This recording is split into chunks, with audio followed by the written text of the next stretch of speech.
from here. I should be able to. Let me see. Okay. Can I not type in my... I see my chat. I don't know if I can type in my chat from here. I'm going to open up YouTube. I don't know if you can still see me, Hunter. I can.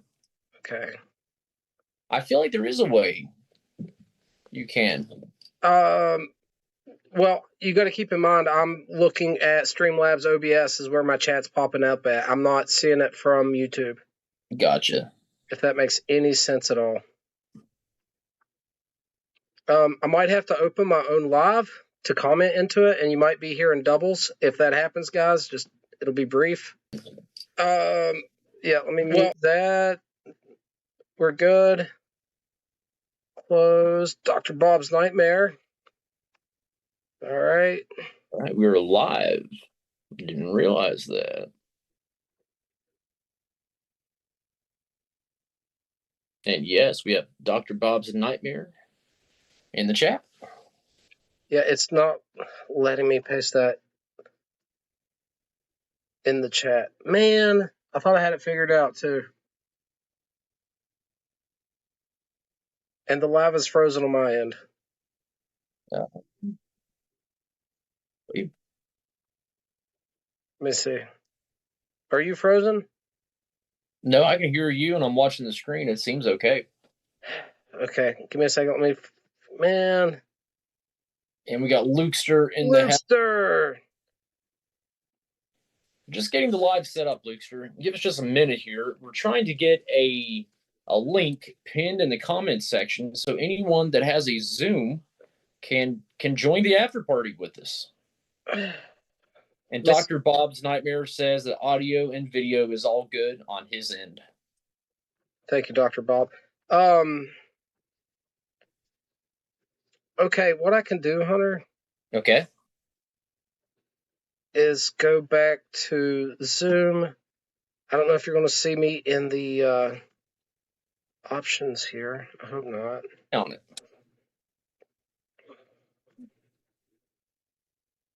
So just in the meantime, while Captain Burley Slice is working on this, we just finished recording the newest episode of Brothers of the Pipe podcast, where we smoked Galwith Hogarth Brown Irish X. And that is what I am currently smoking. Fantastic Virginia blend. You have to... There we go. Let me pin it, guys. Anyways, fantastic Virginia blend with a bit of a twist. What's everyone else smoking? And what are you smoking it in? I'm going with the Saturday night number one that I always smoke. And it is pinned to the top. It looks like it.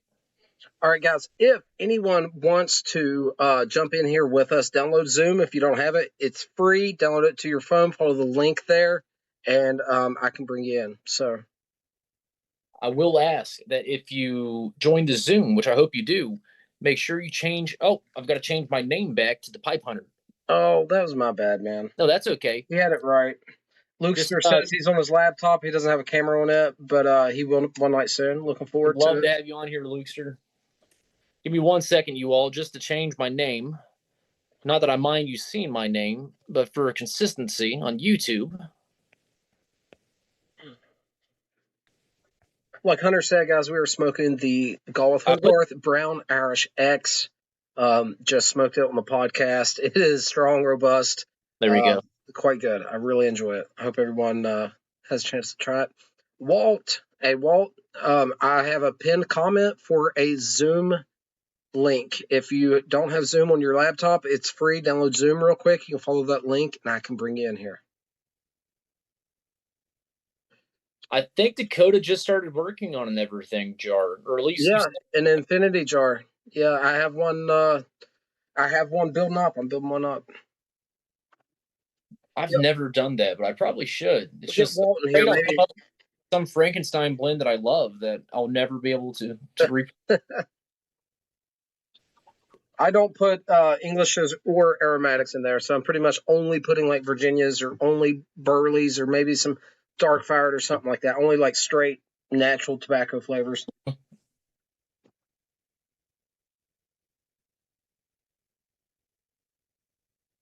Ooh. Ooh, he's got the good stuff out. My wife has one of those, the Oceana 673 Smooth, and she still hasn't smoked it yet. And it's eyeballing me. I can't stand having a 673 that I can't smoke.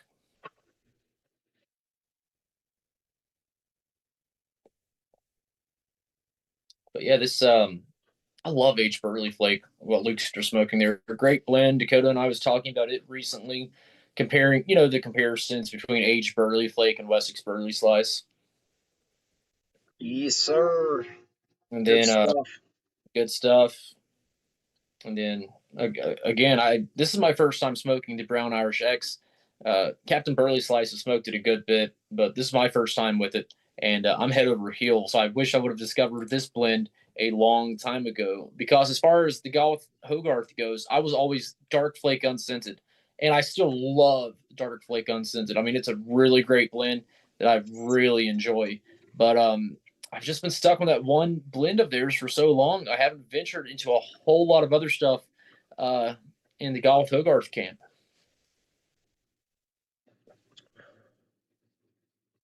Nice. Carolina Kirk says he might smoke some H. Burley Flake. It's a great smoke, guys. And just a tip, this Irish, what's it called again? Brown Irish X. There we go. Seems to go great with bourbon. I mean, this is really a good blend to pair with probably a lot of spirits. Yeah, I agree. It certainly pairs well. Really, really good. If anyone's just joining, guys, I have a pinned comment that is a Zoom chat link. If you have Zoom, you can click on that. It'll bring you in here. If you don't have Zoom, go to Google Play or the Apple Play Store, and we'll get you in here. What's up, Chris? If you want to get in here, man, I have a Zoom link pinned. We can get you in here. Luxter says it's a stout one. Yeah, stout blend. Yes, it is stout. It's good, but it is quite stout. Definitely a hearty blend. Let's see. And so Walt posted, I missed, there it is. He said he's been stuck on dark bird's eye for a while now. I like dark bird's eye. I do.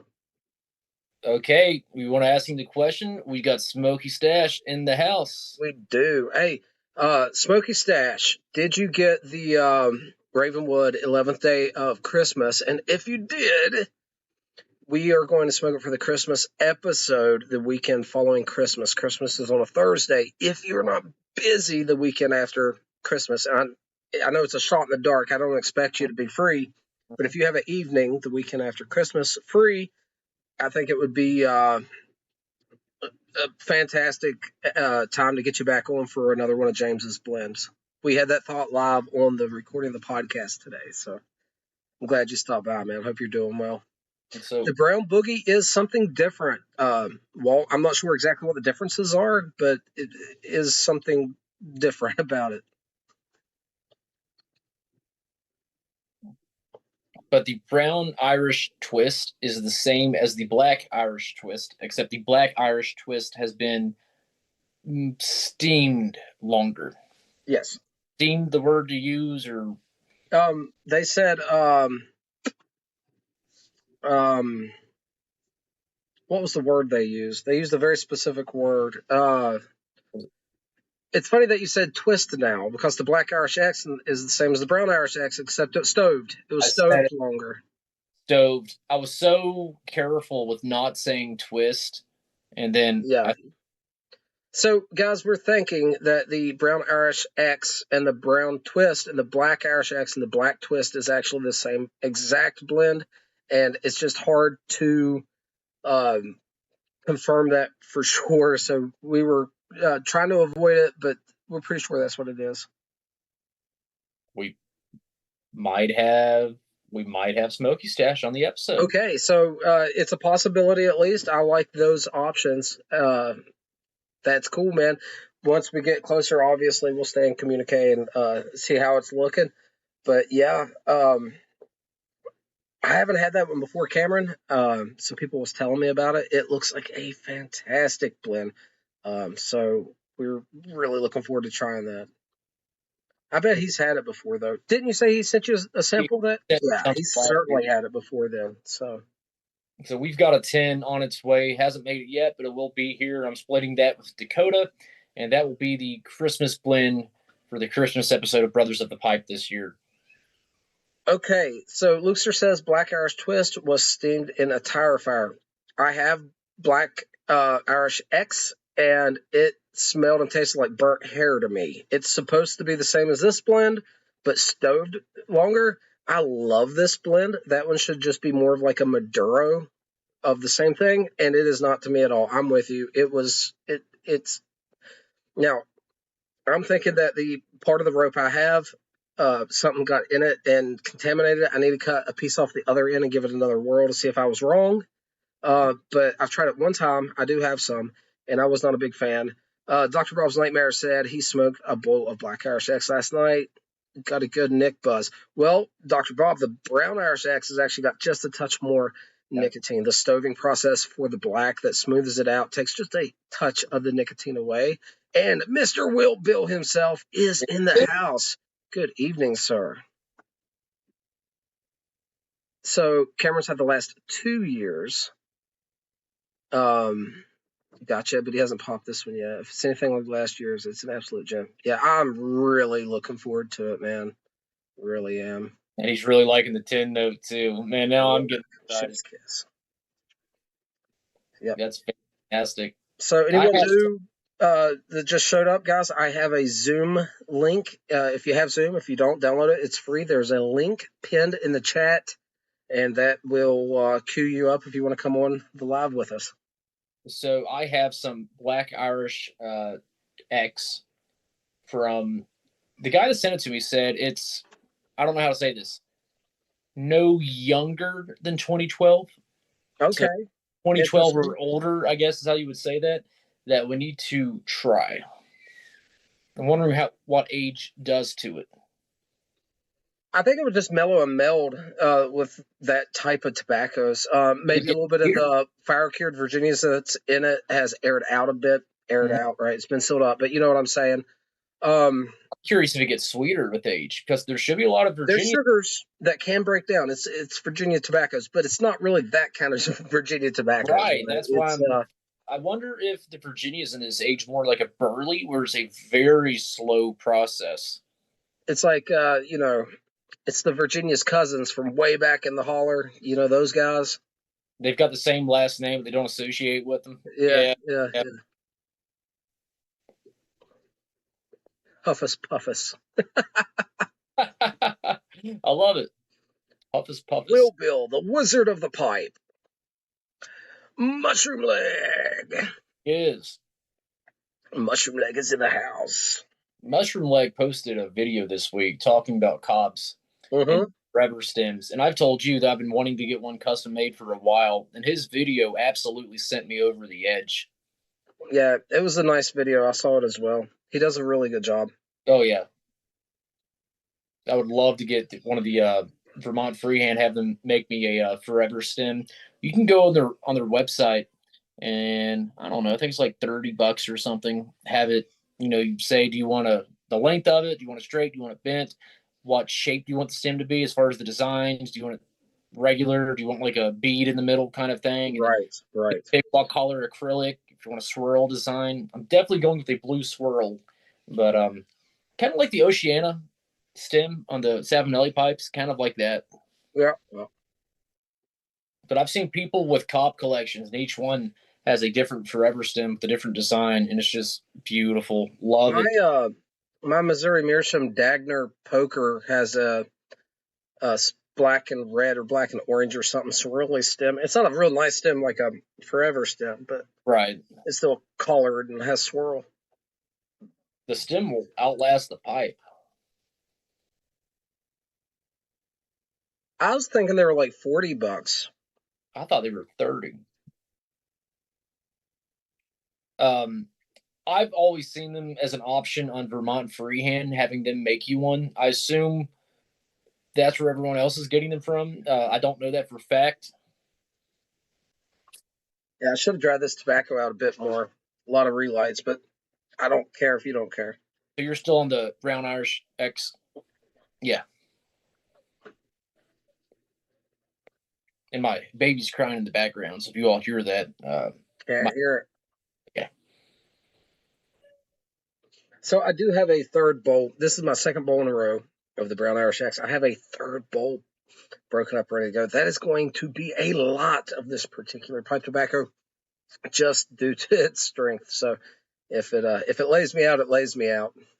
Actually, I didn't mention this on the after party. Hey, Chris is getting set up. Should join shortly. Hey, if I'm looking at my my Zoom window within a different program to stream. If for some reason I don't see you in the lobby, shoot me a message in this chat here, and I'll see it. And I didn't mention this on the after party here, but the bowl that I'm finishing carried over from my second bowl on the podcast, Brothers of the Pipe. And the second bowl of this that I'm smoking now, the first 3/4 is the Brown Irish X, but the actual top quarter is a nightcap. So I did a bit of parfait, give some kindling on top. It's an interesting combination. It just went from nightcap straight to Brown Irish X. There wasn't really this interesting transition moment. It just went from English to Brown Irish. But it did get it didn't hurt anything, so. Yeah, Bob's Nightmare. You can do some awesome stuff with some pipe mud. I've seen people do it. You can also cut out the pith of the pipe and put a hardwood plug in there. Is what some people do. If you have the woodworking skills, it wouldn't be too terribly difficult. Oh, Carrie, did y'all see what Carrie did? I know I mentioned this last night on King Funeral. Yeah, she put a tool through the bottom of her corn cob and sent it off to Valhalla. It was funny. Hey, what a way to take a pipe out with dignity. You know what I mean? Yeah. It was an interesting video. I can hear Ride of the Valkyries playing in the background. See, I was thinking Led Zeppelin Immigrant Song. Yeah, that's a good one. That's great. And I need to figure out what I'm going to be smoking after this. I'm not too sure yet. Oh, I got another bowl of this ready. Honestly, I'd kind of like to switch it up, but it's sitting out here. I'm just going to roll with it. Roll with it. Unless it can go back in the jar. I mean, it's no biggie. Yeah, it could. I'm trying to think about it. Everyone else is smoking the Solani aged Burley Flake. I might go with a little bit of that. It just depends. Skull SpongeBob. Yep. That's right. She named it SpongeBob. Oh, yeah. I remember that now. And this pipe is about out. I'm having a lot of trouble keeping it lit, so I think that's it for this. Walt's got a song recommendation there. Das Boot. Mm-hmm. Mushroom Legs having some old Joe Krantz. I'm a big fan. I'm a big fan, man. Was it last week's episode or this midweek episode where I smoked old Joe Krantz? Kind of recent. It was in the last week. I know I was going to smoke it with you, but I smoked a bowl of it before we went on, and by the time we went on, I was wanting something different. But I had some really, there it is. Chris is in the waiting room. Let's get him in here. Boom. There it is. That'll work.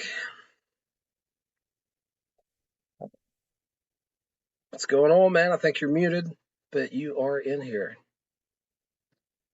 So let me change my settings so I can see everyone. There we go. There we go. Gotcha, man. You're in. How are you doing? We're up and running. How you guys doing? Oh, doing well, man. Let me see.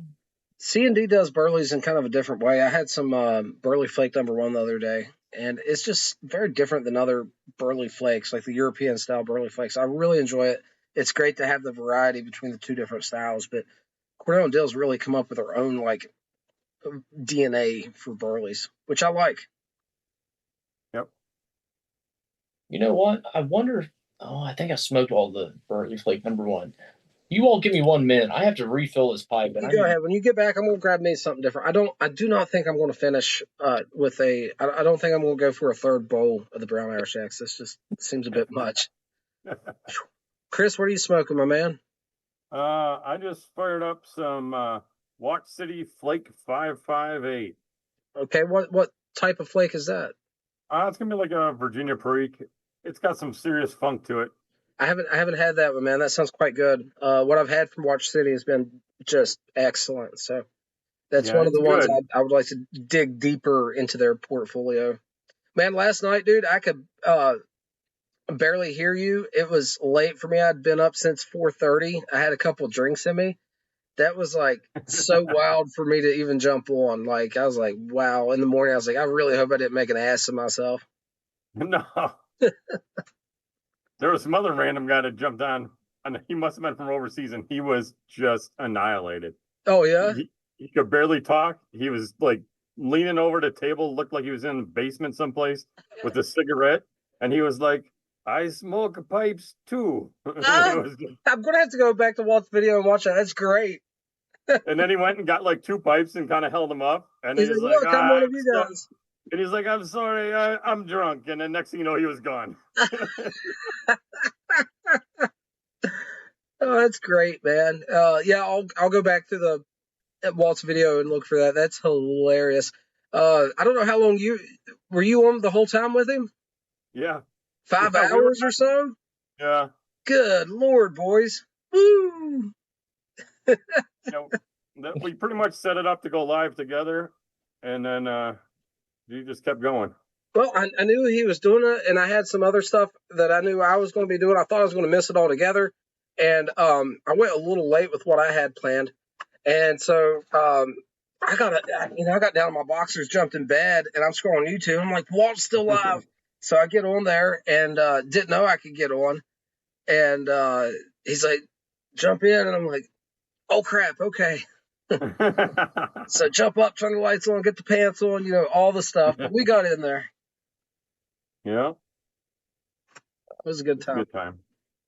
and so What'd you grab, Hunter? the H. Burley Flake. Everyone else was doing it, and I'm a crowd pleaser. What can I say? Yeah, I smoked all of mine up in a little bit of no time. So I've got just enough left for me to do the video that I still need to do on that. That's like 2.5 months late, but it's a good one, man. It's.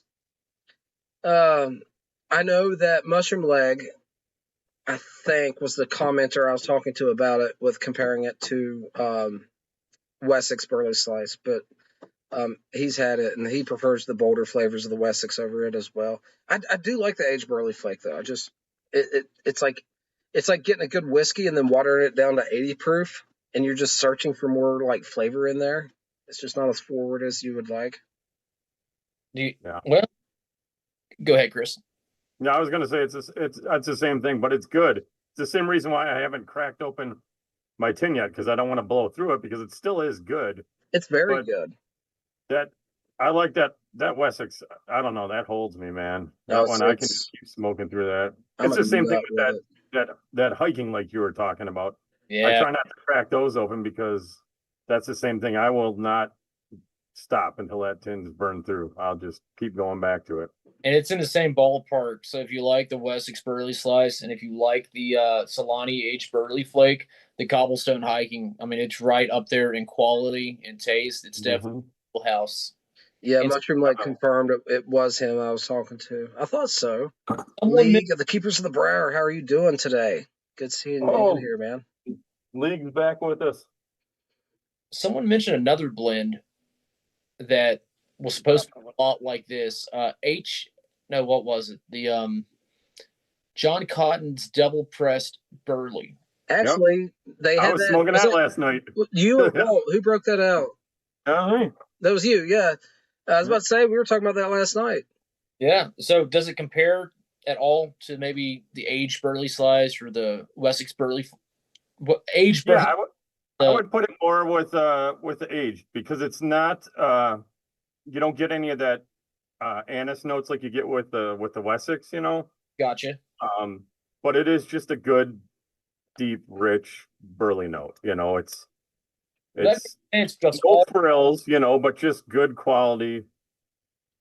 So, Dr. Bob's Nightmare says his favorite Burley is the Jackknife Plug. I have a tin of that. I like it even better than Haunted Bookshop. So, Hunter says blasphemy. like what you like. I will say it is sad that all these blends we love have been lost. Cobblestone Hiking, John Cotton's Double Pressed, Burley, H.H. Burley Flake. H.H. Burley Flake, obviously. Yeah.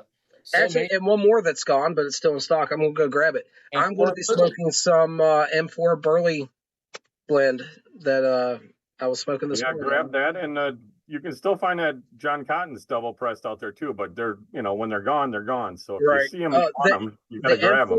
M4 Burley is still available right now, and it's on sale. It's like $8 for 1.75 ounce pouch. And it's worth it.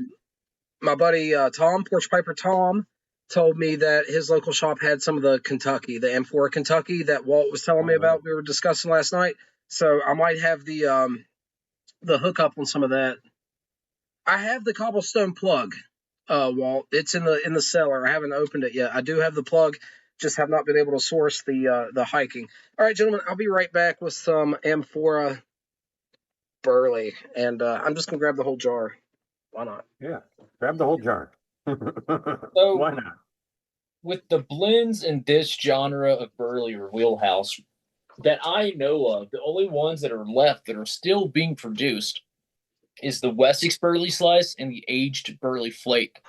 And without going into too much detail, all things considered, and when I say all things, I mean availability and pricing, I'm going to have to go with the Wessex Burley Slice. I'll be honest. I think I prefer the aged Burley Slice, maybe just a little bit more, and I mean just a touch more. But the fact that it's essentially unavailable and it costs $10 more, it's a no-go for me. I really enjoy it, but it's not that much better in my mind. I mean, Wessex Burley Slice is like 98% of the way there for me, and Wessex you have to look for. If you really want it, you can find some. Yeah. The aged Burley Flake, it seems to be a little bit more difficult to get. And with the price tag that it has now, man, it's just, I'm not paying $25 for aged Burley Flake if I can get Wessex Burley Slice for like 15 or 16. It just is what it is. See here, Chris, I'm a believer if it's worth cellaring, it's worth putting it in the big jar. You know what I mean? I got to pick some of those up to stuff those Virginia slices in. I got to get some tall jars like that, and so I'm not cutting them in half and breaking them down. I can just put the 507C. Yep. Yeah, man. I bought 3.5 pounds of it. Really like it. I need to slow down if I want to keep any of it, cause it's good.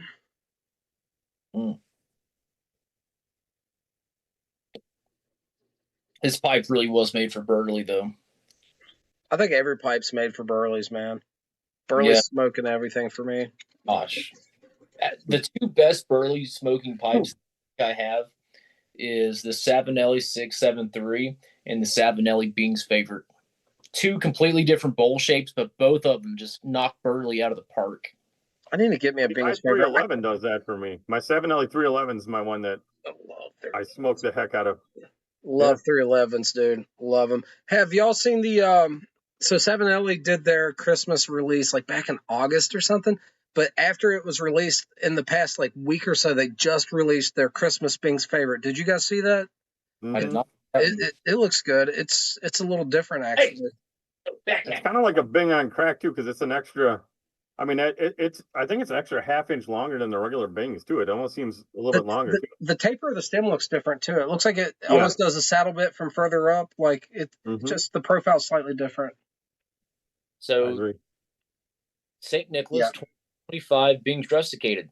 Oh, so it has the green stem, but it looks like it's a like saddle bit. Yeah, but the saddle goes very far up the stem.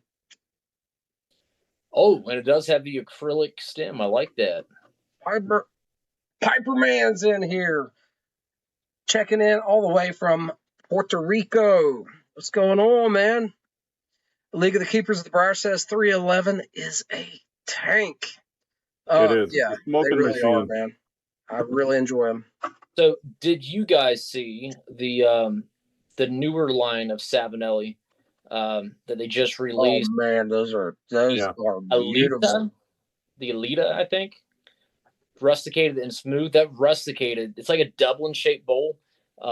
Absolutely beautiful. I would love to get one. I'm I not. like that. I'm looking forward to seeing that in shapes other than Dublin. I'm not against Dublin. I'm just saying that the Yeah. whole thing is like hitting it for me. I can't wait to see the rest of the shapes they come out with, which they would be silly, not Special. very special, like only Mama loves you kind of special. If they didn't come out, with more of their portfolio in that, because it is gorgeous. Beautiful. Especially not rusticated. It looks real good with that rustication. Mm-hmm. Nice. I prefer the rustication over the smooth, but don't get me wrong, I'd be happy with either one. Yeah, I did if not somebody know. wanted to give me one, I wouldn't complain. Mushroom leg is Puerto Riqueño. Because it's funny because Piper Man's not Puerto Rican. He just retired in Puerto Rico. It's so funny. We got such a diverse group of people in the YTPC. It's incredible.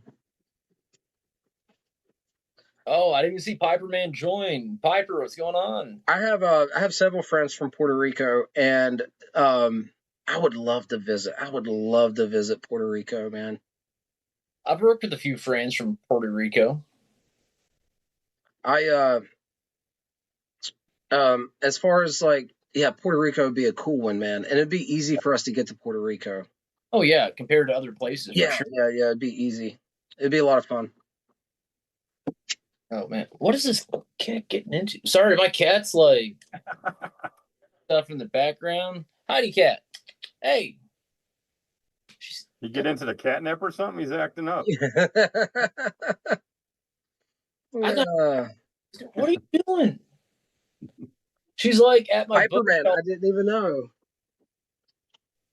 She's at a bookshelf clawing a book. You want some Oh, nighttime? good Lord. Howdy, cat. What are you doing? Yo, hold on. She's on crack. She never acts this way. So Piperman is Puerto Rican. Huh? Puerto Rican American that moved back to Puerto Rico. Up here. So he's a Puerto Rican American Puerto Rican. That's a lot of cans there. Yes. They produce actually some really high quality rum out of Puerto Rico, so it'd be a lot of fun. There we got the kitty cat on the screen. Sorry, she wouldn't behave, so she's got to sit on the lap for a while. Oh Lord. She likes the pipe smoke though. She likes to watch the smoke come out of the pipe, and she'll just follow it with her eyes.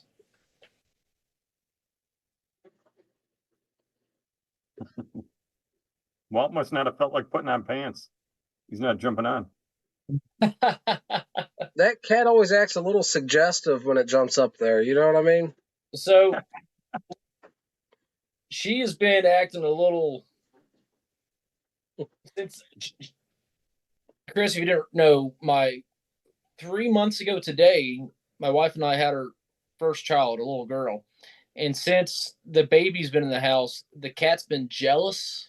Uh-huh. And she walks with a bit of a sway now, a little show offish. I don't know how to say it without sounding.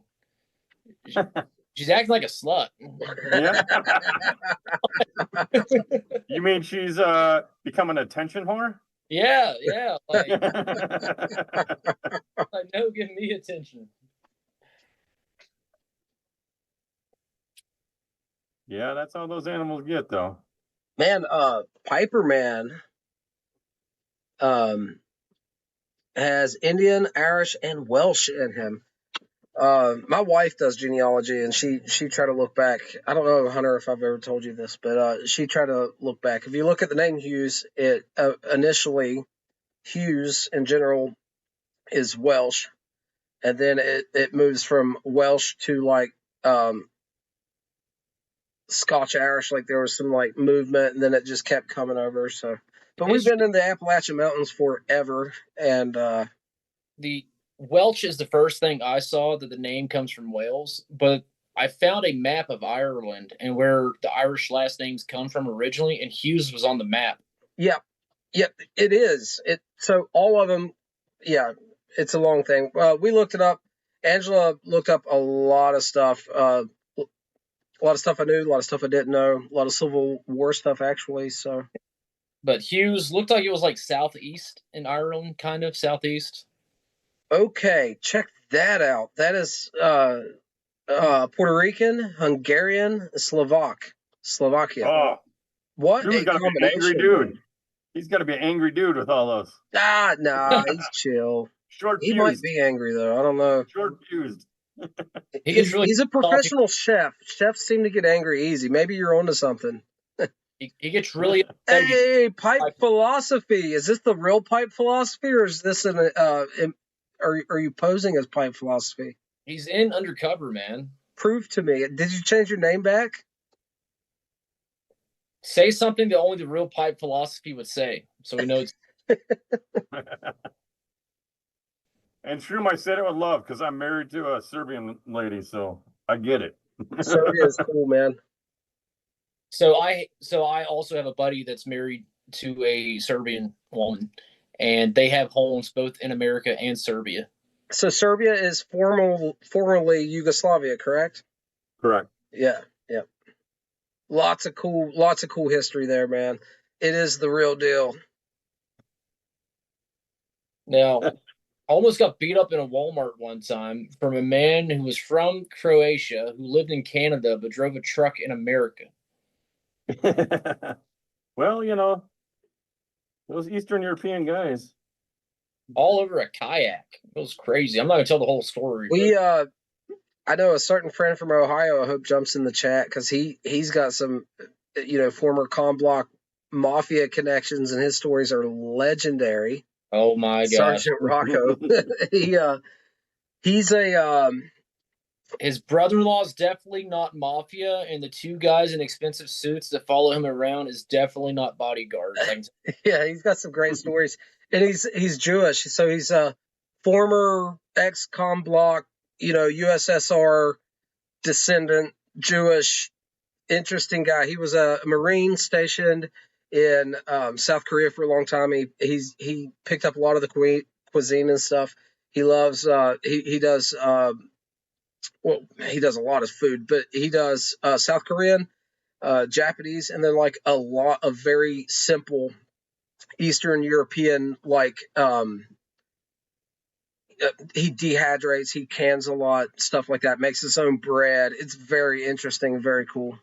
So his parents, if I remember right, one was Christian and one was Jewish, and there's him and like two sisters or something. I think they flipped a coin to pick like the religion of each kid. So he got Jewish and his sisters got something along those lines. Yeah. Mushroom Leg says if you're going to fight, it's best at Walmart. No, because I would have lost. This guy was massive, and I'm not. And yeah. I love shoving Granny out of the way. Now listen here, that's my Cabbage Patch Kid. You know what I mean?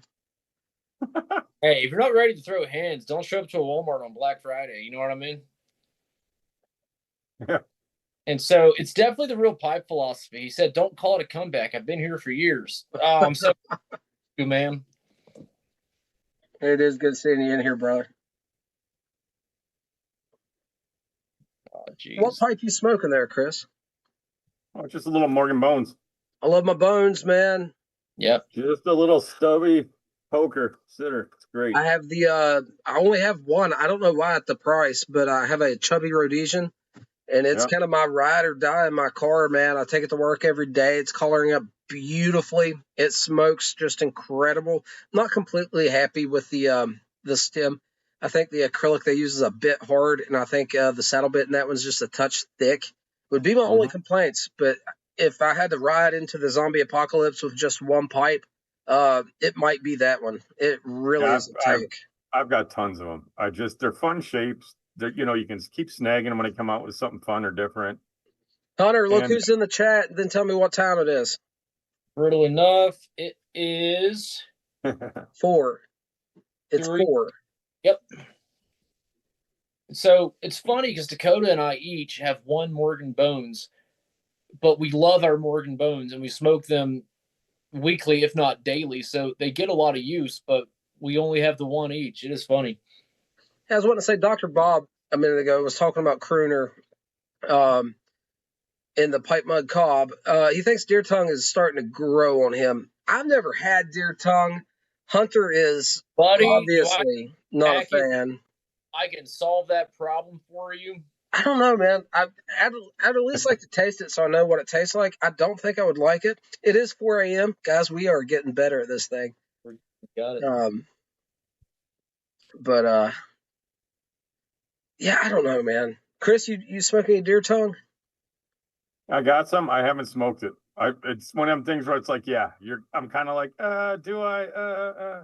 I got to load up a cob with it and take it for a ride soon. Well, come to find out, I love the Tonquin, the 1792 flake and stuff, the Cobb plug, the Elmo's Reserve Snuff. The Tonquin bean is beautiful, wonderful, no problems. I love it. And I love it in snuff. I haven't smoked. It's the same thing. I haven't smoked it.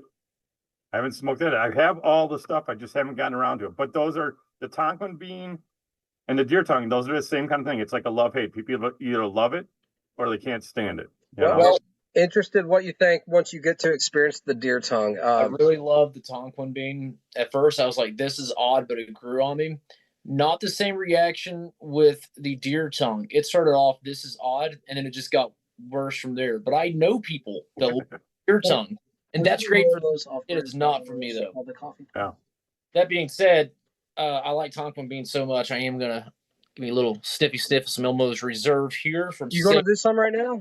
Let's do I'm going to ban you guys from all this snuff. It's like snuff torture for me right now. Oh, I'm down to I picked up 2 from the Las Vegas show because the San Diego Pipe Club made their own snuff and brought. That's what you were saying, man. That is so cool. Yeah, and it was great. It was a wintergreen blend, which was really good. Nice, crisp wintergreen. Never had a wintergreen. That's so different, but it's like in the same wheelhouse as menthol, but it's so different at the same time, you know? Yep. And it was really good. And then he just had like a Virginia one that was just a solid straight tobacco Virginia one. That was another good one. That sounds so cool.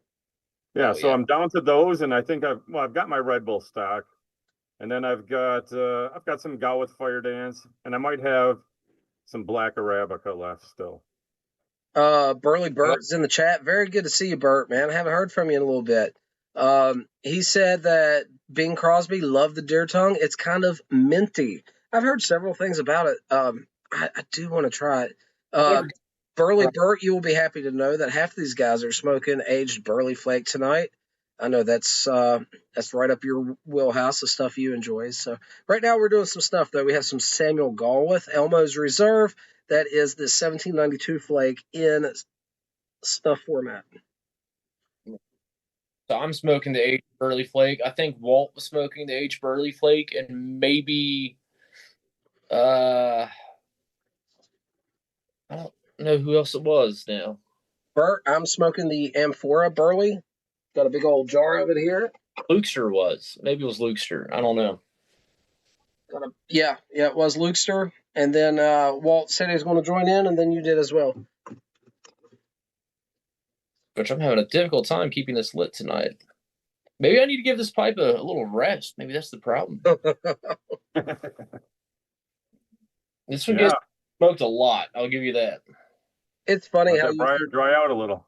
Get a collection of pipes and nice pipes, you know, always. And then you end up finding a couple that you really just always want to smoke the same ones. Yep. At least for me, I can agree with that. Chris, are you drinking anything tonight?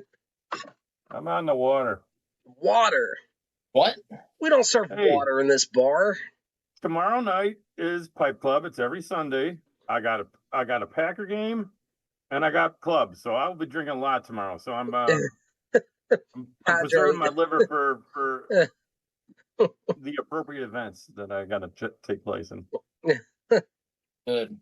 Shocker that Lukester moved on to Haunted Bookshop. I'm really surprised, buddy. Dude, we have the same taste in pipes and tobaccos. I think we'd get along great. NYTPC presenters. Yeah, we're both Matches obsessees with the Matches branded 673s. So Yep. You guys are certified both, fanboys. both unsmoked.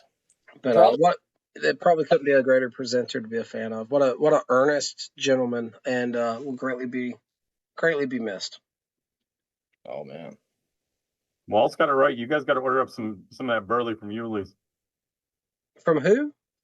From Yuli's here in Wisconsin and Milwaukee. Oh yeah, I forgot about them. Heard of them. I haven't had any of their for a blends. song and dance compared to what it cost me. LJ Peretti, I know, does some very Burley dominant stuff too. I need to get into. I need to get a hold of Mike about that and ask him. If we understand, we'll see you, brother. Brutal. Chris, good to see you, man. Take care. Looking forward to talking to you again, man. Yeah, Yuli's, I've heard of them and I have forgotten about them. It's been a little bit since I've heard of them. But there's still some of the house blenders or the micro blenders that I haven't ventured into yet. I've smoked at least one blend of almost everyone, but I haven't had one of their blends yet. And as far as I know, that might be the last one on the list as far as the micro guys go that I haven't had one of their blends. I haven't had a Bad Cat pipe tobacco blend I haven't either. Yeah, right, just Bad the Cat's hard to snuff. get. I'm like, come on, man. I'm like, I got some eyeballs on your stuff. Send me some. I don't even want him to send me anything. I just want to be able to purchase it. He just does such limited drops, and he's so, honest. It's first come, first serve. He's not doing me any favors, and I can respect that, but I do want to try it. I'll tell you a great blender that I haven't seen mentioned on here in a while, and that's Reaver Tobacco. Oh yeah, Dan's stuff is great. And Armstrong, great stuff. Yeah, I really like Dan. I really like Blackmail. Really like that light English, that Scottish that we reviewed. Hey, I sent that to Rudy. And Rudy just got that package today, and we were talking about the snuff. Rudy has never had snuff before, so he tried the Toke Quit, very natural, strong stuff. And I forgot to ask him about the pipe tobacco, but he said that the snuff, it was a little intense at first. He said it made his nose run some, and then he's like, "Where do you get it?" So I hope he had a good time with it. It's like all tobacco that when you first use it, there's a learning curve to how to properly use it. Cigars are the same way. You have to learn how to properly cut and light and not puff too quick. Pipes especially, big learning curve, not getting tongue bite, keeping it lit, proper moisture, proper packing. Even like chewing tobacco, how not to make a mess, how to keep it in place, how to not swallow the spit. But, once you get past that learning curve and you're more comfortable using it, what a great experience, nasal snuff. That came later to me, but it was, man, I'm really glad I ventured into it. It's delightful. I like it. Now, I sent Johnny 209. I sent him. I was gonna say, did you set him straight so he knows which one's not gonna kill him? Yeah. So I think he knows now. He commented back. He said that his wife is a nurse and that if he dies, she has a good chance of resuscitating him. And he said, seriously, the bullets are illegal there. He wasn't joking, I guess. He said that's considered drug paraphernalia in California, which delighted me. I'm just so happy I could put him in that awkward position. He's so dramatic. You got to love him. But yeah. So, cigar. Down in Alabama. Me and Hunter here. This is my brother on the other side here. This is the Pipe Hunter. I'm Captain Burley Slice. We're brothers. We're in South Central West Virginia. This is Chris. Chris, I believe you said Wisconsin. Is that correct? You got it. Wisconsin. Yeah, man. That Toke Rustica is whoo. That's good stuff. Cigar Vice has some Toke Absinthe right now. I haven't had that one. That sounds quite delicious. So Mushroom Leg says he's dipping some big old Grizzly Long Cut Wintergreen. Mushroom, have you had the Kodiak Wintergreen? That's about the strongest moist snuff I think they make. I don't know about strong. It's just like it got a lot of formaldehyde in it, man. I don't. Whew. Potent. It's potent. Embalming fluid up in that stuff, man. It's a man's dip, though. I'll give you that. Look, I'm on the Zen train for the. Oh, dude, I live on those Nick pouches, like Yeah, non. man. At work, I can't smoke a pipe. I can do snuff, but you can only do so much snuff, man. Well, and you can't. That's the same thing. Like when I'm at the kids stuff, you're at like school events. You can't be sitting to snuff. But man, I'm popping a pouch in to oh, get through dude, all this. you can ask my wife. I'll be at a restaurant. We get done eating. I'm asking for the bill. I'm right up in the lip, man. I'm not waiting for anyone. What's funny is, as far as tobacco goes, with nasal snuff, cigars, pipes, even pipes themselves, Dakota and I are really on the same page. Very similar taste. When it comes to the nicotine pouches, we both agree on mint, but I'm a hardcore Velo Plus user, and he is Zen all the way, and we do not Really? nicotine pouch. Hey guys, we got Hillbilly Piper in the chat. Hello, sir. What's going Very on? good evening to you. The League of the Keepers of the Briar said Burley Light without bite, BLWB, Yep. from Jerry's of Denver is a great Burley.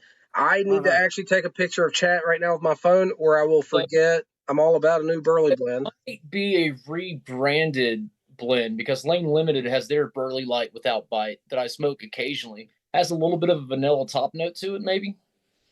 Yeah, and with them calling it Burley Light without bite, it sounds like they just rebranded up, which is a lot of those shops do that. I mean, that's a common thing for these B&Ms to do with that kind of stuff. I think that one's a rebranded, but that's okay. It's a good everyday kind of Burley blend. It's nice and mild with a slight top note. I like it, not for everyday thing for me, but when you guys are talking about cigars, I think I'm going to grab me a cigar. Dr. Bob's Nightmare says Nica Rustica Adobe. It brought him back to Connecticut Shade Wrappers, which I'm not the biggest fan of, but some of the stronger ones I do like. It was stuck in Maduro for a long time. Yeah, you got to use them freaking Cro-Magnons, man. Romacraft them up. Cigar Vice, when it comes to stuff, I say flavor. You taste it with your nose, and if you've never experienced it, it's not going to make sense. It's just that true, right? But anyone that's snuffed at all, you are not smelling it. Once it's up in there, it's another way of tasting it. It's I think I can explain so much more. Used to pipe smoking, you know what a retrohale is. When you blow the smoke through your nose and you get this huge blast of flavor. Nasal snuff is just like that, except you get the flavor when you breathe in, not as you breathe out. Hey, so Hillbilly's got some HH Rustica and a 67300. There you go. He's got a serious smoke and a serious pipe there. Guys, I'm going to be right back. I wasn't joking. I'm going to go grab a cigar. I can't take it no more. Everyone's talking about cigar stuff. We'll go grab one. I have not had. See what you come back with. I don't know. I'm going to pick something. I might do the Dumbarton Year, the Duque, depending on how many I have left. I bought a box of those, and right now they're smoking fantastic. I said I'm going to grab a cigar, and the wife's opening the window. This whole time she's been hotboxing in here. I didn't realize it with the window shut. But I said I'm going to grab a cigar, and there goes the window open. So. Well, that's it, dude. That's my wife. She doesn't like me smoking as it is, but she'll take a pipe over a cigar any day. That's funny, man. I like really strong cigars, too. Like, you know what I might grab, Hunter? I have a Neanderthal in there. I might grab it. There you go. Get a Neanderthal. That's a good smoke. That's a good smoke. So it's funny, same way. The only time my wife really complains is if I smoke a strong cigar, like something with Mexican San Andreas or a, Nicaraguan Puro, which will ask me what I'm because that one's a little strong. So I try not to smoke too many of those anymore in the house. But pretty much everything else is good on the table. There's not a pipe blend that I can't smoke. Yeah. But so yeah, have you had the HH Rustica before? That's one I have not ventured into. I know obviously it's discontinued now, but yeah, it's a good one. She's got kick to her. But lots of people get afraid of that, but I always tell people if you smoke a lot of cigars, if you're like I started smoking cigars and I would smoke 4, 5, 6 cigars sometimes just back to back. Oh yeah, me too. Yeah. And when you do that, if you're used to that, you're getting way more nicotine out of a cigar, especially like a good strong cigar, than you do out of your pipe. So the guys that piped up when I started picking up pipes, they're like, "Oh, you got to smoke this. It's going to knock you on your ass. You're going to be sick and green around the gills." And I'm like, "Bring it on." And I smoked it and they were just like, I was like, "Yeah, dude, I smoke a crap ton of cigars." I'm an ex-Copenhagen guy. Dakota's an ex-cigarette smoker. Our nicotine tolerance is so high, we just kind of laugh. You know what I mean? And I'm not saying that as something to brag about, like, oh, look at my nicotine tolerance. But, yeah, there's not really cigar or a pipe blend that's going to knock us off of our feet. We were smoking the Golf Brown Irish X. It was strong for a pipe tobacco, but yeah. Oh, nice. So, guys, I'm going to show you how I cut these Neanderthals. I have my own method, and it works really well. Neanderthals are flatheads, essentially. Yeah, and I was gonna say they're different because that's a flat cap on that cigar, so you got to Yeah, cut them this a is little bit. supposed to look like a caveman's club is the shape. But anyway, I use a pocket knife, and I'm going to show you here in a second. And you know, I'm not really one to use a punch on a cigar, but that one, a punch would work, or a V cut would work as well. I'd probably V cut before I would use a puncher, but I wouldn't V cut it, man. Give me a pocket knife. I got this. no, Yeah, I've always cut the top off accurately with a cigar cutter. Yeah, I was gonna say if you take your time with a cigar cutter, it's the same as that pocket knife. You just got to take your time. You can't cut it the same way as you would a regular cap cigar. Just take your time a little bit with that flat cap. So I just perforate a circle, peel it up. Oh, let me grab a knife here. Peel it up,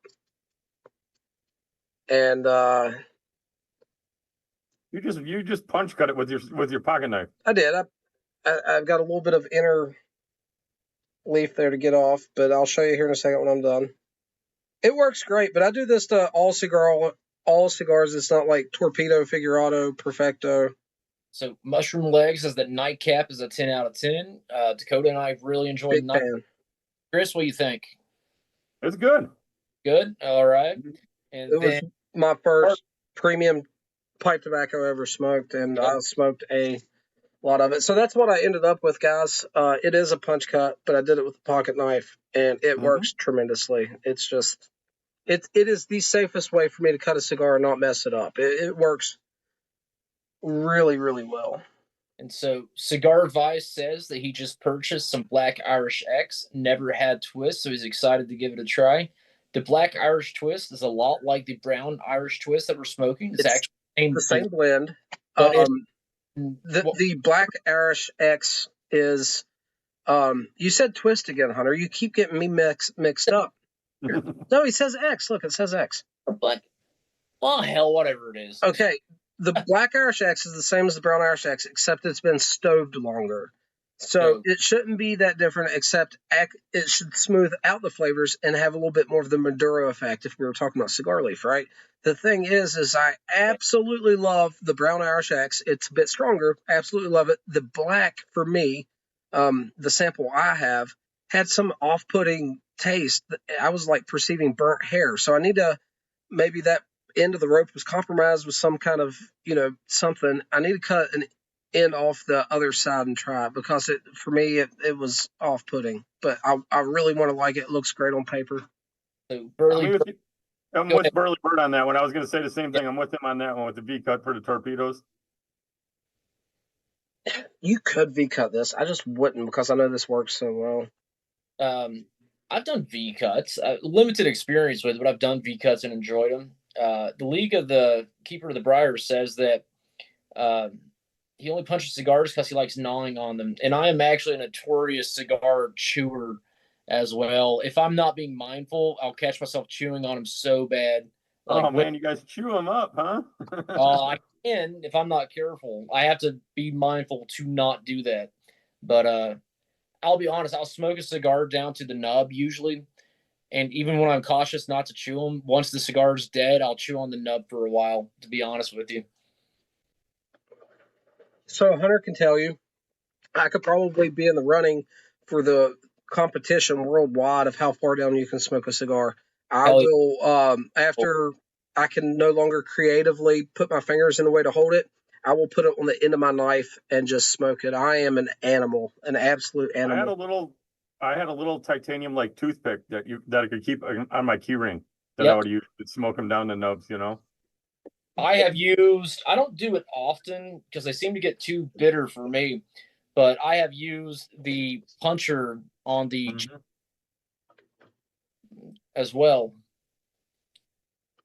But no, I'm gonna go back to your snuff thing where you're talking about when you're explaining it and how you smell it through your nose. Yeah, go for it. And you guys will know, and this is why I really love it this time of year when it starts getting colder, especially when you run like those mentholated ones, but across the board with any snuff. You walk outside in that cold air, Man, you take a good breath in with that snuff in there, and man, those flavors come alive. man, Like it no other opens time. up incredibly. Guys, real quick, Burley Burt was replying to Cigar Vice. Yeah, don't let me get you down on that Black Irish accent. I absolutely hope you enjoy it. And as a matter of fact, my word to both of you, Burt and Cigar Vice, I'm going to give it another go. I think it's the same blend as one I love, just been stowed longer. I'm going to give it a little bit more due diligence and try to see what was going on. Maybe I don't like it, but I don't think I've given it enough attention to come to that. So don't let me persuade you from not enjoying that. I want to absolutely fall in love with that blend, and I'll give it another go. And so, Chris, you're saying something that I've preached on as well, that using nasal snuff, stepping outside completely opens it up. Yeah. Really.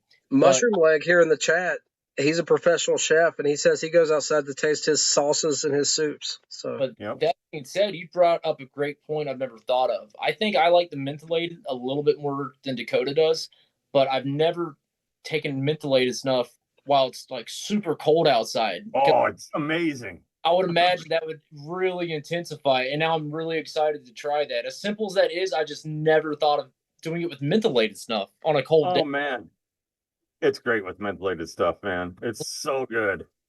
Oh, hillbilly, man, that's my dad did it all the time. That's what got me into pipes. He never smoked a pipe, but he had a Missouri Meerschaum Legend, and he would always stuff his cigars into that thing and smoke them down. So when he passed away, I took his stash of Legends and that he always kept laying around as backups when he'd burn through them doing it that way, and that's how I got into pipes. I have hey, never, man, cool story. never any luck with it, and I wish I did. I know people do. You know, it sounds like your dad did it and knocked it out of the park. I don't have the skill set to put the cigar in the pipe. Maybe I'm doing it wrong. I've had some nubs that's made good fits. As long as it makes a good fit, I've definitely done it and pulled it off. I must not have the right size pipe for the whatever cigar else. Well, if you have something like Torpedo with a good taper, so you could start at any smallness and work up, it makes it easier. Cigar Vice says to try the other. He's going to try the other variations. Cigar Vice, please do. I highly recommend the Rum Twist and the Brown Irish X. Brown Irish X being the strongest. Rum Twist is wonderful. Hey, Porch Piper Tom. Porch Piper Tom's another one of those guys. You mention him enough times, he's like Beetlejuice. He just pops up. Mm-hmm. Well, look at it. Johnny's in too. Yeah, we got the whole crew from last night. Johnny did not die. Johnny did not die from the Rustica. That's good news. Well, maybe his wife brought him back.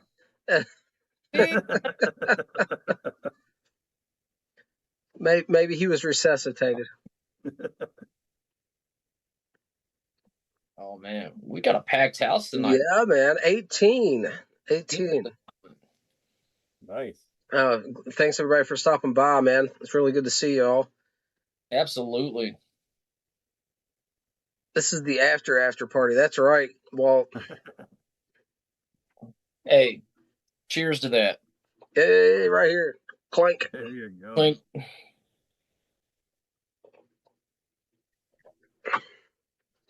Doc, did you see Doc's video this morning? Which he had the robe and the smoking hat on, and no, I saw the thumbnail. I didn't get a click into. He was like in full character, man. He gets so full of himself sometimes. I love it. But it's so entertaining, man. He's got that robe. I want one of those like purple smoking jackets. Do you know what I'm talking about? It's a smoking jacket. Yeah, I want one. I don't know if I want purple, but a smoking jacket would be cool. I think they got to be purple, man. I don't know if you have the choice, Chris. I think that's what they couldn't get like the red, like the Hugh Hefner type red one, you know. That's a pimp jacket. It's completely different.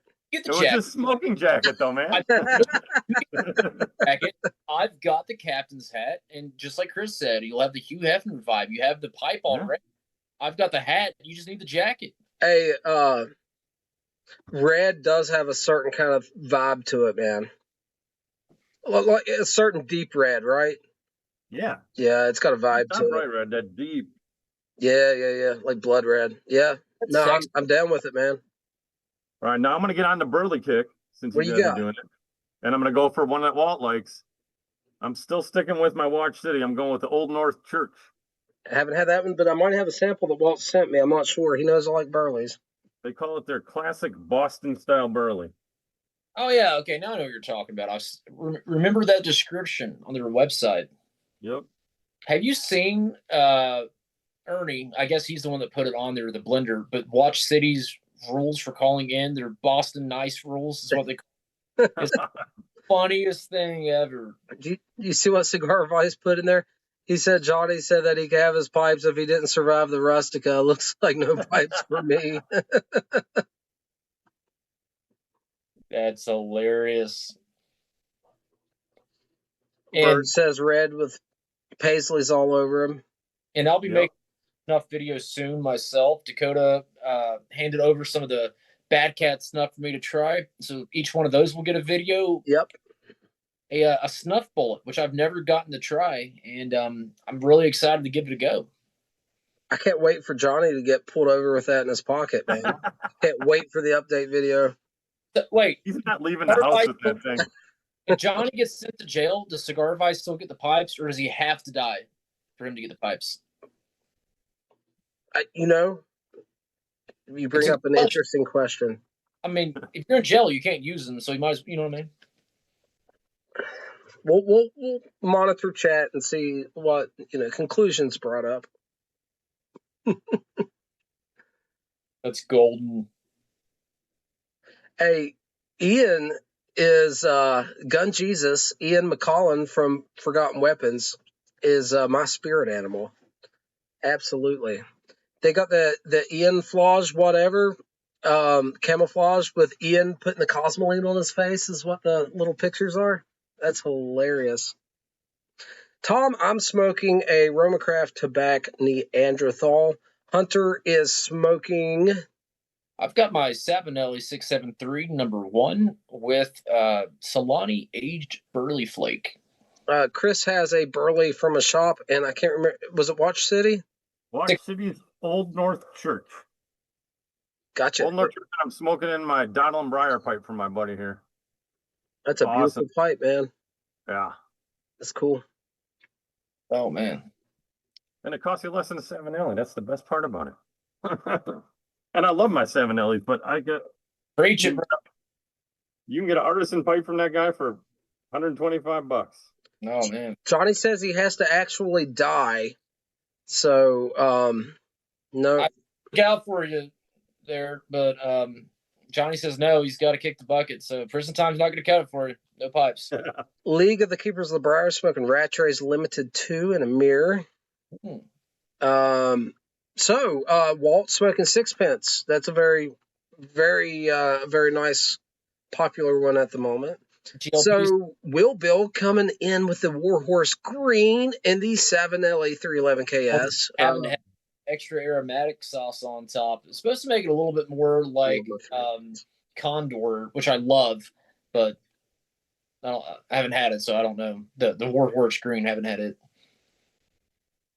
But I don't think you can really replicate Condor either.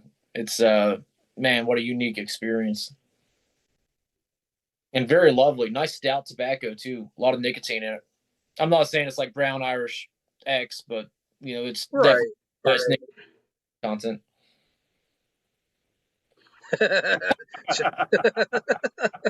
Johnny's the comeback king, buddy. You can't, you know what I mean?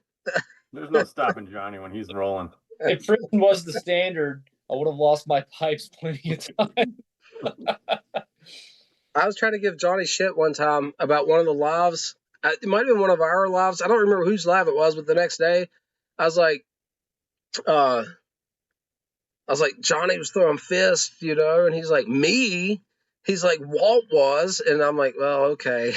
It was that Walt had a few drinks that time. He was talking shit to all of us. I loved it. It was like within the past week or two, I had run out of whiskey and I didn't want to get up and leave the video to get more. So I started drinking water. And he's like, oh, no, that's how you get your ass kicked around here, son. Get you some more. I was like, hey, yes, sir, Mr. Johnny.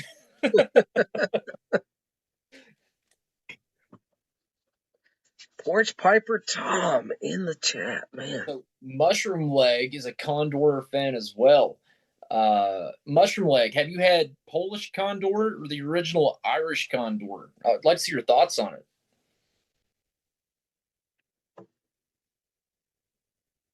I've never had the Condor. I know about it. It's an Me either. interesting one.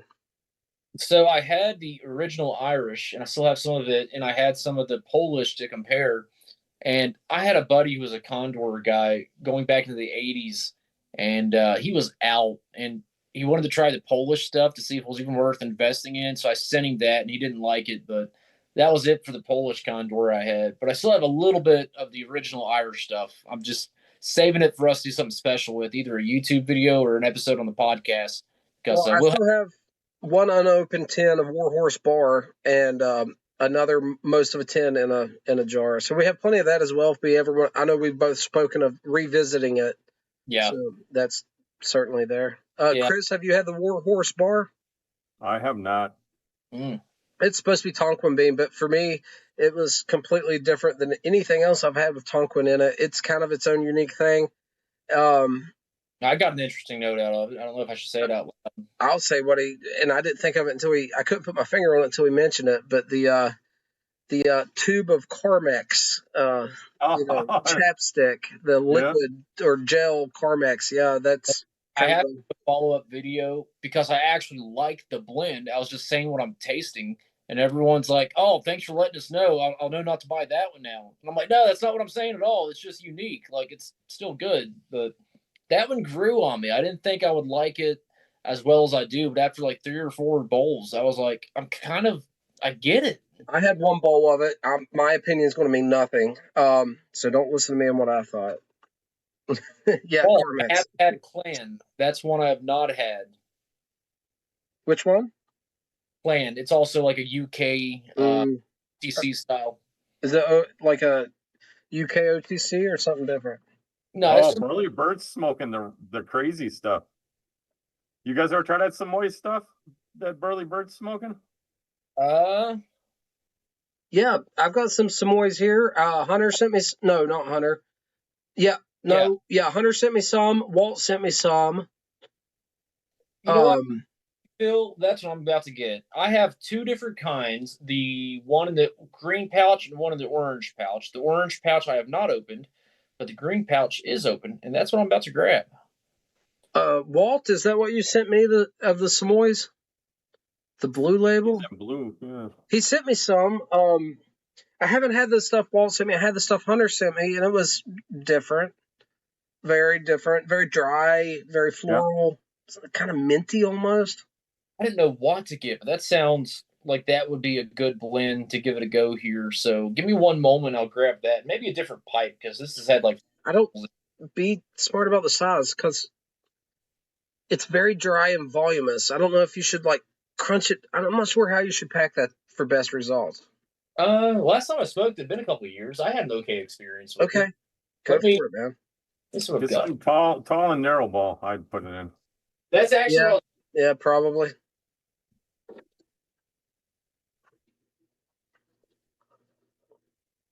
That's one of the ones with like a very specific presentation that's just different. Yeah, green label of it. There's a few different ones. This is the green label, and I'm going with Bing's favorite. I think that'll work. Yeah. Let me see what it says, Walt. It probably says on it what it is. I actually have those samples here. The pure Samoy, however you say it, Vincent the green. But from understanding, this is one. I don't know how you would say it, a ground up operation. So this company plants the seeds, grows the tobacco, makes it, packages it, sends it off. Everything's done right there. So they're not buying the leaf, importing it, and making it. They're even making the leaf themselves. I can't read what this says. I mean, I can make it out. I think it says Samoy's XXL Cut, LA Volute. I don't know. That's what he sent me, though. Oh, there's Walt writing on stuff that you can't read. That's his favorite. Yeah, Walt's good like that. I can cross-reference it online. We'll figure it out. Walt was very generous, though. Walt didn't have to send me anything, and I have all kinds of not just like different stuff to try, but it's like hard to find or curated, up my wheelhouse. I really appreciate him. Very generous. Had in Vegas, one of the guys bought that box of them, the Samoys. You ever see those? What do they call them? The Bouchons. I know what you're talking about. The mini cigars for the pipes. Yeah. Oh Yeah. man, I want to try one of those, dude. Yeah, he was handing them out for people to try. They hadn't tried them. Very cool. Yeah, that'd be awesome. Wonder where that's been made. That's got to be made in South America or Central America, right? Yeah. I mean, they're not hand rolling cigars in Europe, are they? We gotta look up where the Samoy Valley is. Well, I mean, it's definitely grown in Belgium, and I know the pipe tobacco is all right there, grown, packaged, cured, all that. As far as that's what it says. A tobacco grown only in the Samoy Valley. Interesting. If they rolled those little mini cigars for the pipes in Belgium, I'd be impressed. But hey, they make great beer. They make great waffles. They make the FNFAL, one of my favorite battle rifles of all times. What's not to love? cheers. The bulbs, he calls them. Yeah, that's what it is. Let's see if I can figure out. I'm trying to read to see what they got. I do love the nightcap, pipe philosophy, and I always have some Zen on hand as well. Have you tried any of the other pouches, or you're just a Zen I'm a guy? Zen guy, and he's a Velo guy. I've tried them all. I keep going back to Zen. It's just, I don't know why they're thin. I forget about them. They do the trick. Oh, that's why. See, I got my wife hooked on them. She doesn't smoke. She doesn't do any of that stuff, but she loves that nicotine. Not the buzz, but it gives her that little. It's a wake up kick in the morning. It's a stimulant, yeah. And the focus, yeah. So she likes that, but she likes those on ones because those are really small little pouches. I've used them. So I've tried every nicotine pouch I can get. I love to try them. So I'm not super brand loyal per se. I really also enjoy the Sesh nicotine pouches, but yes. them at Sheets where I'm at. And so I kind of have to go out of my way to find those. But they are good. I like the Sesh, the cappuccino one. I do that a lot in the morning. Good. And the G Pulse has a great coffee one too. That's real good. Velo Plus has a new coffee one as well. Cigar Vice was talking about the On brand. They had an 8 milligram cinnamon that back in the day I really liked the burn of it. Did it? One that I'd love to try that I haven't got to yet is Tucker Carlson's brand Alp, which actually I've had those pouch. Those are good. The pouches are very similar to like the Sesh. So yeah, you're gonna get the same kind of fill, the same kind of like sizing wise and feel from it. And I have a buddy who only uses one. It is the wintergreen. What's the moist ones? Size of a dip can. They're the moist pouches. Yeah, I'm trying to remember. I got a buddy that used Rogue Wintergreen is what Rogue. I had Rogue Citrus back in the day. I like that one. Oh, I like their green apple. That's probably my favorite one from them.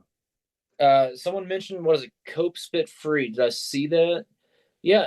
So Will Bill says, anyone had the Copenhagen Spit? Is it a pouch? So Bert, that's the same company. Walt. Fabrique Nationale out of Belgium. So the Copenhagen Spit Free is a pouch. I didn't like it because it was too big of a pouch for me to comfortably use. The snooze pouches, I like to use my upper lip. And this was the same size of the regular Copenhagen pouches where you do spit, which doesn't bother me. But if it's spit free, it was just too big of a pouch to be spit free for me. The Grizzly ones are the same way. They're big, giant, massive pouches. Yeah. But again, they do make Copenhagen Spit Free pouches now, so that's a thing. I didn't like the pouch size. Although I do like them every once in a while. It's like, oh, it reminds me of back doing like Skull Bandits back in the day. It's a big old pouch of them. Yeah, I remember Bandits. I'll grab like it in a wintergreen so I can. In the early 90s. And then your brother sees you with them and he's like, that's not cool. You need this Copenhagen. Yeah, I was a Copenhagen long cut guide for a long time. But after Copenhagen, and maybe a little bit overlap there, but I got really into authentic Swedish snus. I would love some real snus from real stuff, both loose and portioned, red, white portioned, loose snus even. But it's so hard to get in America now that the only place I can actually get snus is General at Sheets, the General brand. But it's not as good as the other stuff. That General is, General does come from Sweden. It is actual Swedish snus, but it's so limited. But I was getting Rapage Report and all of the classic stuff you can get. I can't even think now, but I absolutely loved it, and I would still be using it to this day if I could get it. But you can't get it. Yeah. Now I do have this, which I've yet to. Burley Bird says General Extra Strong Portion is his favorite. I wonder where he's getting that. You get the sheets, I think. This is, I don't know, like 500 portions of snus from Sweden. You just have to add water. Yeah. But it's all in Swedish, so I haven't actually translated it yet to figure exactly out the measurements. You use the Google Translate app that uses augmented reality in your camera, and you just look at it and it'll overlay it in English. Oh, you know what? I've never noticed. There's a zipper right here, so I guess I can take out what I want and leave the rest in, so I don't have to make them all at once. That's what I was worried about, because I can't go through 500 nicotine pouches or snus pouches that quick. So they just come like in an individual pouch, and then you just tear it open and rehydrate as loose snus that way? No, it's already portioned, but it's okay. Moisture. So you add it to water and salt, and this is a cheaper way of doing it. I got this in a trade with a buddy of mine in Sweden, and he sent me this like whole bag. I got you, Bert. But let me see here. I kind of like the Samoy, whatever it's called. What, Johnny? What's Day's Work, man? I don't think I'm familiar. Chewing plug. Days of Work. Yeah. I don't remember that plug. I remember Race Car, and I remember one more. There's another one I had back in the 90s. Chris, by the way, I had my first chew of snuff at the ripe old age of about 6. We live in the middle of West Virginia, very rural, all kinds of weird backward stuff. And I had access to tobacco at quite the young age. In our area, the most common plug was Cannonball. Cannonball was the other one. Yeah. So if you know where to look, you can also find Days of Work. Oh, looky there. Oh, look at that. And then if you know where to look, you can also get Bloodhound. Bloodhounds, yeah. Look at all the good stuff out there in West Virginia. Actually, he probably bought that out of state. Yeah, out of state. But the price tag on it, can you see it? Probably not. Yep. $13.95 for no way. It's a Silver Creek. Not a fan. Not a fan of Silver Creek. Love plug chewing tobacco, but man, it's like a special treat kind of thing. I cannot afford that on the regular. Hey, everyone interested in nasal snuff, American style dry scotch is still sold in America. This stuff is available. And this is the Dental Suite. They got just regular dental. There's the Navy. There's the Square. There's a whole bunch of these. They're all similar, dark fired, very dry, very fine. It's not sold as nasal snuff because that's illegal here. But there is still American nasal snuff being produced that you can buy locally. It's just this one style. So keep that in mind if you guys are interested in snuff. I know I've been making waves, promoting it. I don't know about promoting it, but, using it. And everyone's like interested. Where do you get it? And it's not that easy. I misread. Nobody's going to have it online. You can't find it like if any of the shops have it. You got to go in. There's one. Johnny found some. One shop has some that is available in their website right now. You can find, but it's. I remember I looked at that, but the only downside is they sell it by the case, so you got to buy 12 of them up front. Oh, do you really? There's only one that they have where you can buy 2 of them, but the rest of them are all a case of 12 for about $30, which is not bad, but you don't know if you're going to like it. You know what you're getting, right? What are you going to do with 300 years worth of snuff? I was going to say 12 of them. I mean, come on, 12 of the same one. And they're all. I think everything they have is like 3 different versions of like a mint or mentholated type. I saw more than one option too. Johnny was saying he just seen one option, so I think there was like a citrus one, a citrus and a menthol, and that was about it. I think Levi Garrett's very sweet. I like Levi Garrett. I like Beech Nut. I like Red Man. So I'm a big Red Man. Let me show y'all something. Big Red Man fan. It is America's best, as they call it. And so Will Bill had today Red Man Golden Blend, or he said it was pretty good. I had Red Man, now America's Best Select today, actually, which is their whiskey blend. 209 is talking about Applejack, which I've never had, but Pipe Philosophy is mentioning Levi Garrett, which is very good. Check that out in my helmet, guys. Nice. Redman patch on there. Is that showing up backwards? Nope. Okay, on my end. Okay, it is for me. That's my Team Wendy helmet, and then check this out.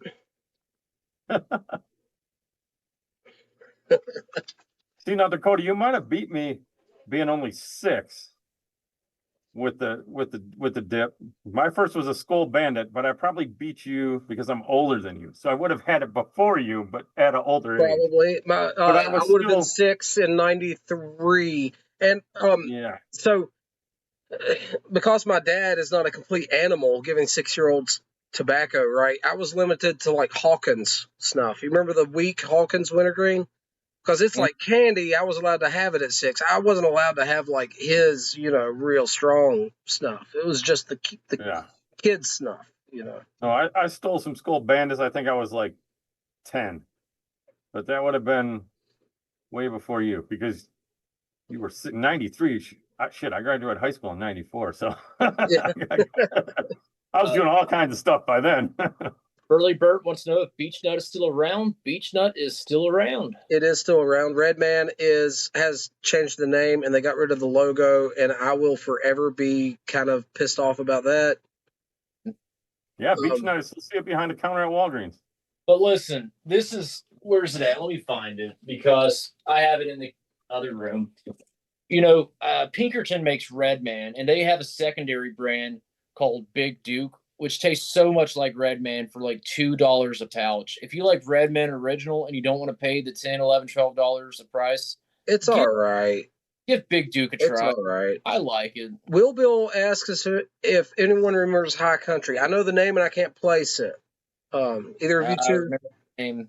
But really, the best alternative, though, for Redman is the Stoker's 24C. You have to buy a pound bag. 24C pretty well. I don't know, man. Dakota's a purist. Fight. No.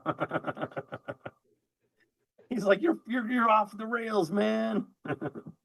Now, I will tell you the best place to get chewing tobacco, probably the best chewing tobacco you'll ever have, is the Gatlin Burlier. They make their own, and you either have to go there in person to pick it up, or you could call them on the phone and order it. You will not get it online, though. Do you think if I called them, they would ship it? Yeah, I would like to try that quite a lot. I might do that soon. Back. Hey, Todd's in the chat. Really good to see him. Blue Line, how are you doing, sir? Oh, Blue Line's back in. Line. See, we got a lot of the crew from last night dumping in. Johnny says party's over. The cops showed up. That's a good one. But yeah, you can call the Gatlin Burlier, and they'll absolutely ship it to you. So Cigar Boy says he used to love Stoker's. Got snuff too. Butternut. I've never had the butternut from Stoker's. Yeah, it's I've seen it. But, sounds interesting. So from the Gatlin Burlier, the one I would recommend the most is called Broadleaf Chew, and it is the original mail pouch recipes from like the 20s or 30s when it used to come in like a paper poke. Yeah, that's what we would call it, a poke. Yeah, but the not today's mail pouch, but like the old school mail pouch. So everyone's going there soon, by the way. If you look at chat, that's interesting. Everyone's going in January. You guys start getting snow up in there. Yes. Pipe Philosophy is going next week. Yeah, talk to my buddy Rick, who works at the Gatlin Burlier. He has a great YouTube page, The Dreaded Tiger. He's the guy with the really deep voice, and as soon as you hear it, you'll know exactly who I'm talking about. He's great, dude. Great guy. Preacher, very nice man, very knowledgeable. Eastern Orthodox, right? I believe so. Yeah. But I talked to him for like an hour about solar panels on his church. He got a kick out of that. But I smoked a couple pipe pulls with him. Very knowledgeable guy. Great guy to talk to. Just nice guy all around. I got some fun Burley blends there, too, that are pretty decent, too. I've smoked. Hey, Chris, I'm interested in any Burley recommendations you have. Maybe, you can go ahead and talk about them, but you need to shoot me an email or something. Get you all the Burleys. No, I got you on Instagram. Shoot me an Instagram message with some Burley recommendations because I want to try all the Burleys in the world. You know what I mean? Really like Burleys. I don't know. Now you're on those Virginia slices, and maybe we got to get you trying some different Virginias too. Well, there's a couple like not as easy to find ones I am trying to get Virginias. I really love full Virginia flake. I'm really loving flake tobacco in general. So anything I can get in flake is going to be preferable to me at the moment. Lots of stuff I still have in regular cut. Hunter gifted me back a gift that I gave him of some Brothers in Arms, the new Perry Jensen Legacy collection, and we both like that. And it had dried out considerably, and I felt it, and it felt crispy. I was like, that's not going to smoke well. Hunter's like, it's good. It's just, and I'm thinking, I don't know about that. I threw it in a pipe today, Hunter. It might have smoked the best I've had it yet. What I tell you. It smoked just brilliantly. Dark fired Kentucky blends can dry out a good bit and still go pretty strong. Yeah. It was fantastic. It's the same thing with any Burley flake too. I believe that, Oh man, 209 is giving me. Sorry, Chris, not to cut you off. But come on, Johnny. What is that? Funny.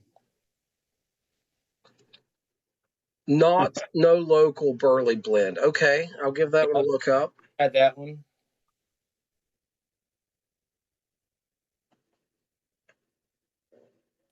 Although, Dakota, I tell you, get those ones from Yuli's like Walt's talking about. That's where I'd start with.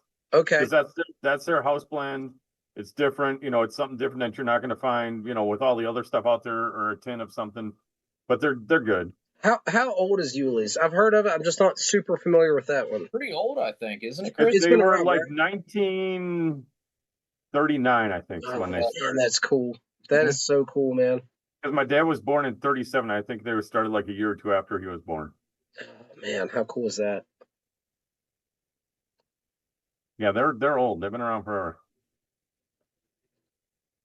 I don't know. You got me thinking about Virginia flakes now, and I'm trying to think of some Virginia flakes that are just phenomenal. There's a lot of good tobacco out there, man. There really is. Yeah. And the Virginias for me, it's because I've always overlooked them for a long time. I mean, a long time. I tried Virginias 15 years ago, and I've enjoyed Virginias.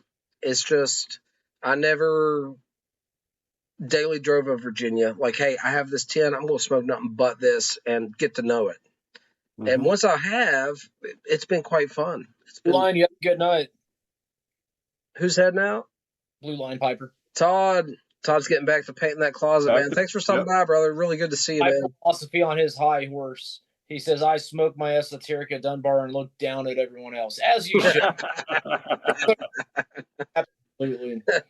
I haven't had it, but I have some of that blend. The Esoterica Virginia that I really like is called And So To Bed, and that's a great one. And I was thinking of another Virginia blend. This one's gone now, but I really enjoyed it, and that's Dunhill's Ye Old Sign, which was actually a ribbon cut as well. But it had like a tea taste to it. It was fantastic. Is it I always get this name wrong, Hunter. Is it the Esoterica Stonehenge? Stonehaven. Yeah. I know Mushroom Leg in the chat here. He really likes Stonehaven, and one day I'll have a sample to try. If anyone has an ounce they'd sell, I'd give you $20 for an ounce, man. Full gray market prices, but I'd love to try it. I really would. Yeah, gray market prices, exactly. Oh man, I've got a couple of Virginia flakes that are now discontinued. I've got a lot of the Sutliff Pringle flake from a few different years, and I've got one that I am excited about. It's a Peterson flake, but it's called Peterson Signature Flake, and this was actually Peterson before they bought Dunhill. So I'm not familiar with Peterson tobaccos prior to that at all, even a little bit. Hey, I got a question, and this is right in that. The Peterson Perfect plug, was that around prior to the Dunhill thing? Oh, yeah, that's been around for a long time. Okay. So I have a Peterson blend that's unique to Peterson. Yeah. Okay. And the one of them that I'm looking forward to trying this year that is specifically Peterson is Peterson Flake. So I've wanted to try that for a while. I've got a 10 and looking forward to that. Chris, what I'm guessing you've been smoking a pipe for a while, right? Believe it or not, I got about a year under my belt. I was a huge cigar guy. I got about 3,000 cigars down in my storage in my basement. Okay. But I picked up the pipe after my dad passed. It was cleaning out that house and going through and the legends and stuff like that. You were And I was talking just about like- that. I just didn't realize that was so recently. Okay. Yeah, it was just kind of one of those things. I picked that up, and it was just kind of my thing. I brought his little chair that he sat on in the garage all the time and smoked his pipes, and it just kind of that's where it got me back into that, and Okay, well, let's talk about cigars. You've been smoking cigars for a long time, I assume, right? So let's talk about like cigars 20 years ago. What has gone? What has changed? What do you miss? Obviously, cigar prices are crazy at the moment. the prices have gone up. I evolved it kind of like and even with the pipe stuff, there's your classics that you appreciate, but you get into the nuances of kind of the smaller blenders and the boutique stuff. Yep. Started like everybody else with anything you find at any drugstore. I mean, my dad always kept in his tackle box a thing of backwoods. Every time I grew up camping, that was what he smoked to keep the mosquitoes away. I mean, he always had pouches of backwoods sitting around. So you started with all that kind of stuff, and then you smoked all the other stuff that you got, all the Drew Estate stuff, the My Father stuff, and all of that. I'm a big My Father fan. But then I moved into, Roma Craft, Tatuaje, Johnson, and then Pete Johnson. more into stuff like patina. I don't know if you smoked or found any patinas yet. Patina did a collaboration with the Viso Horny guy. And that's one of the Tyler. ones. Yeah, Tyler. I'm looking forward to trying that one. I don't know if it's still available or if I missed that. Tyler's a Wisconsin guy. Is he? Yeah. He was originally from Wisconsin, up at one of the few local smoking establishments out here, and he worked out at that lounge, and then moved down to Texas because he works with Southwest, so he moved down there. But he moved down there to work with Skip and down at Roma Craft, so he was in good with you guys. So he was color sorting his own batch of cigars down there a while back, man. Really happy. Can't wait to see where it takes him. He's doing a great job. He's got kind of a unique eye for what he's blending. Plus, he has the absolute best advice in the world right there as far as blending and stuff goes. So yeah. Have you tried his Viso Horny? Did you try those when those came out? We reviewed it on the podcast. Yeah. We really liked it. We bought it as a novelty because I was in that sphere. I've talked to Skip a lot. You know what I mean? I've always been a fan. I had my ear to the ground as far as what Roma Craft is doing. And when he kind of popped up for me, right, I was like, oh, man, this is cool. And then I'm like, you're only choosing Viso primings. I'm like, you're limiting yourself for the sake of a name is what I'm thinking. And then he pulled it off. You know what I mean? Fantastic smoke. We reviewed it very highly. I think we both enjoyed it. And that's the same thing with Skip, like you're talking about. I mean, his whole philosophy on cigars, and it's, I'm going to make X amount, and I don't care if they sell out or what it is, because if I can't get the quality leaf to make those cigars, I'll quit making them. I'm done. That's what Skip says, yeah. And that's why he changed the Cro-Magnon line is not the same, because he couldn't get the Connecticut broadleaf. That's right. That he needed to continue that. Luckily, I've got a big stock of that. He changed to what, Pennsylvania broadleaf? Yeah. Which is fine. His full disclosure means more than the difference, whatever it is. Exactly. And you do have to be quite the connoisseur to even perceive the difference between high-quality Pennsylvania and Connecticut broadleaf. It's in the same valley. The soil, the mineral content is very similar. If you can tell the difference, good for you. But it's more meaningful, that full disclosure and the integrity, than it is any difference you can perceive in the leaf. Because really, to be honest, pretty close if it's done correctly. Yep, exactly. So, Chris, have you had I think it's West Tampa makes it, but the Devil's Crab? I haven't, I'll be honest with you guys. I picked up the pipe about a year ago and I have probably smoked like 2 cigars in the past year. I hear you, man. Because I hear you. when I go in, I go all in. And plus, there's so much pipe tobacco to try. So I'm like just deep in. And the cost of it. So typically, on average, for 1 ounce of tobacco, you get about 10 bowls on average. Okay. Mm-hmm. So if you buy, a pound of tobacco, that's 160 smokes approximately. Yep. Well, I can buy a pound of bulk tobacco that I really enjoy, let's say from Cornell and Deal, for about $50 to $55. Yeah. 160 smokes. Whereas if I buy 5 good cigars, not great cigars, but like $10 good cigars, I'm getting 5 good smokes for the same amount. And the thing about cigars is I've realized I like really expensive cigars. Yep. Now, I love smoking the Kentucky Cherry, like Toscano style cigars or Perotis and all that. I absolutely love them. That's a very specific cigar type of the dark fire cured tobaccos. Yep. But with your traditional tobaccos, I like really it's pretty much Nicaraguan puros or maybe like a Mexican San Andres wrapper. The $15 plus stuff. And it's great, but economically speaking, it's a lot. Yeah, and you're dropping $200 to $300 on a box of cigars, Yeah. And so the pipe tobacco, I can get tobacco I enjoy just as much for a fraction of the cost. The problem is, I want to see your opinion on this. So I see a lot of cigar guys switching over to pipes for 2 reasons. 1, because they love the options of the tobacco. And 2 is because it's compared to cigars, pipe tobacco is like free. You know what I mean? And they think save all this money, but then you end up buying a lot of pipes and all this, and you still end up the same money on pipes and pipe tobacco as a whole as you would with cigars, I think. It's funny that you said that because I've been in it for a year now. I've probably got 200 plus pipes in my collection already. Yep. And wowzers.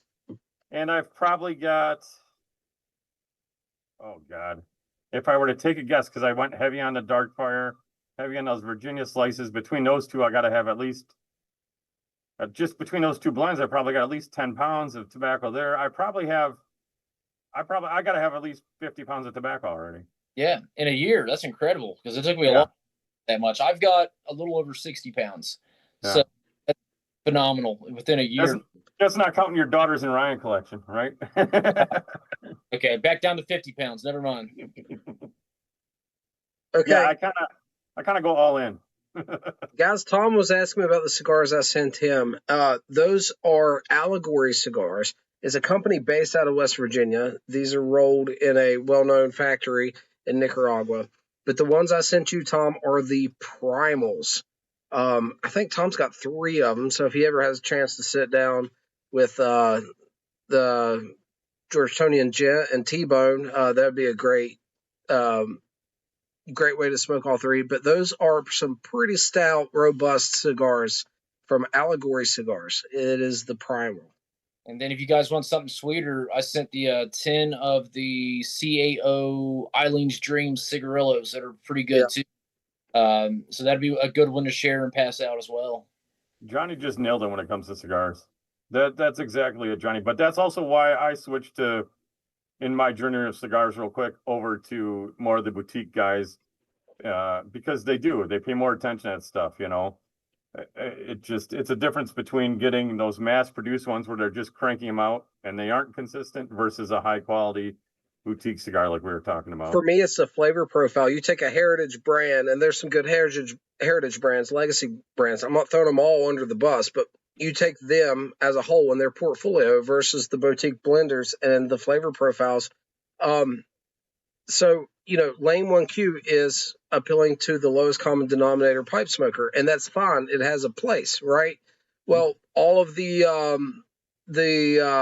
Cohiba Red Dot series, all of the non-Cuban Monte Cristos, Romeos, yep, they're hitting the lowest common denominator pipe smoker, just like a national beer brand is trying to make a beer that is it's your Bud appealing Light to the masses. yeah, exactly. So yeah, with cigars, it's very prominent though. For me, I have to kind of go out in the weeds to find the cigars I like, and I have a distinct taste for cigars. I like bold, strong cigars. I want a flavor bomb. I want all of the Ligero. That's what I'm into. Like my favorite cigars, I've mentioned this before, like what you're smoking now, you have the Neanderthal. Yep. I really draws Jacob's Ladder. That's another. You like, yep. The LFD's Double Ligero. Who makes Lunatic? What's that called?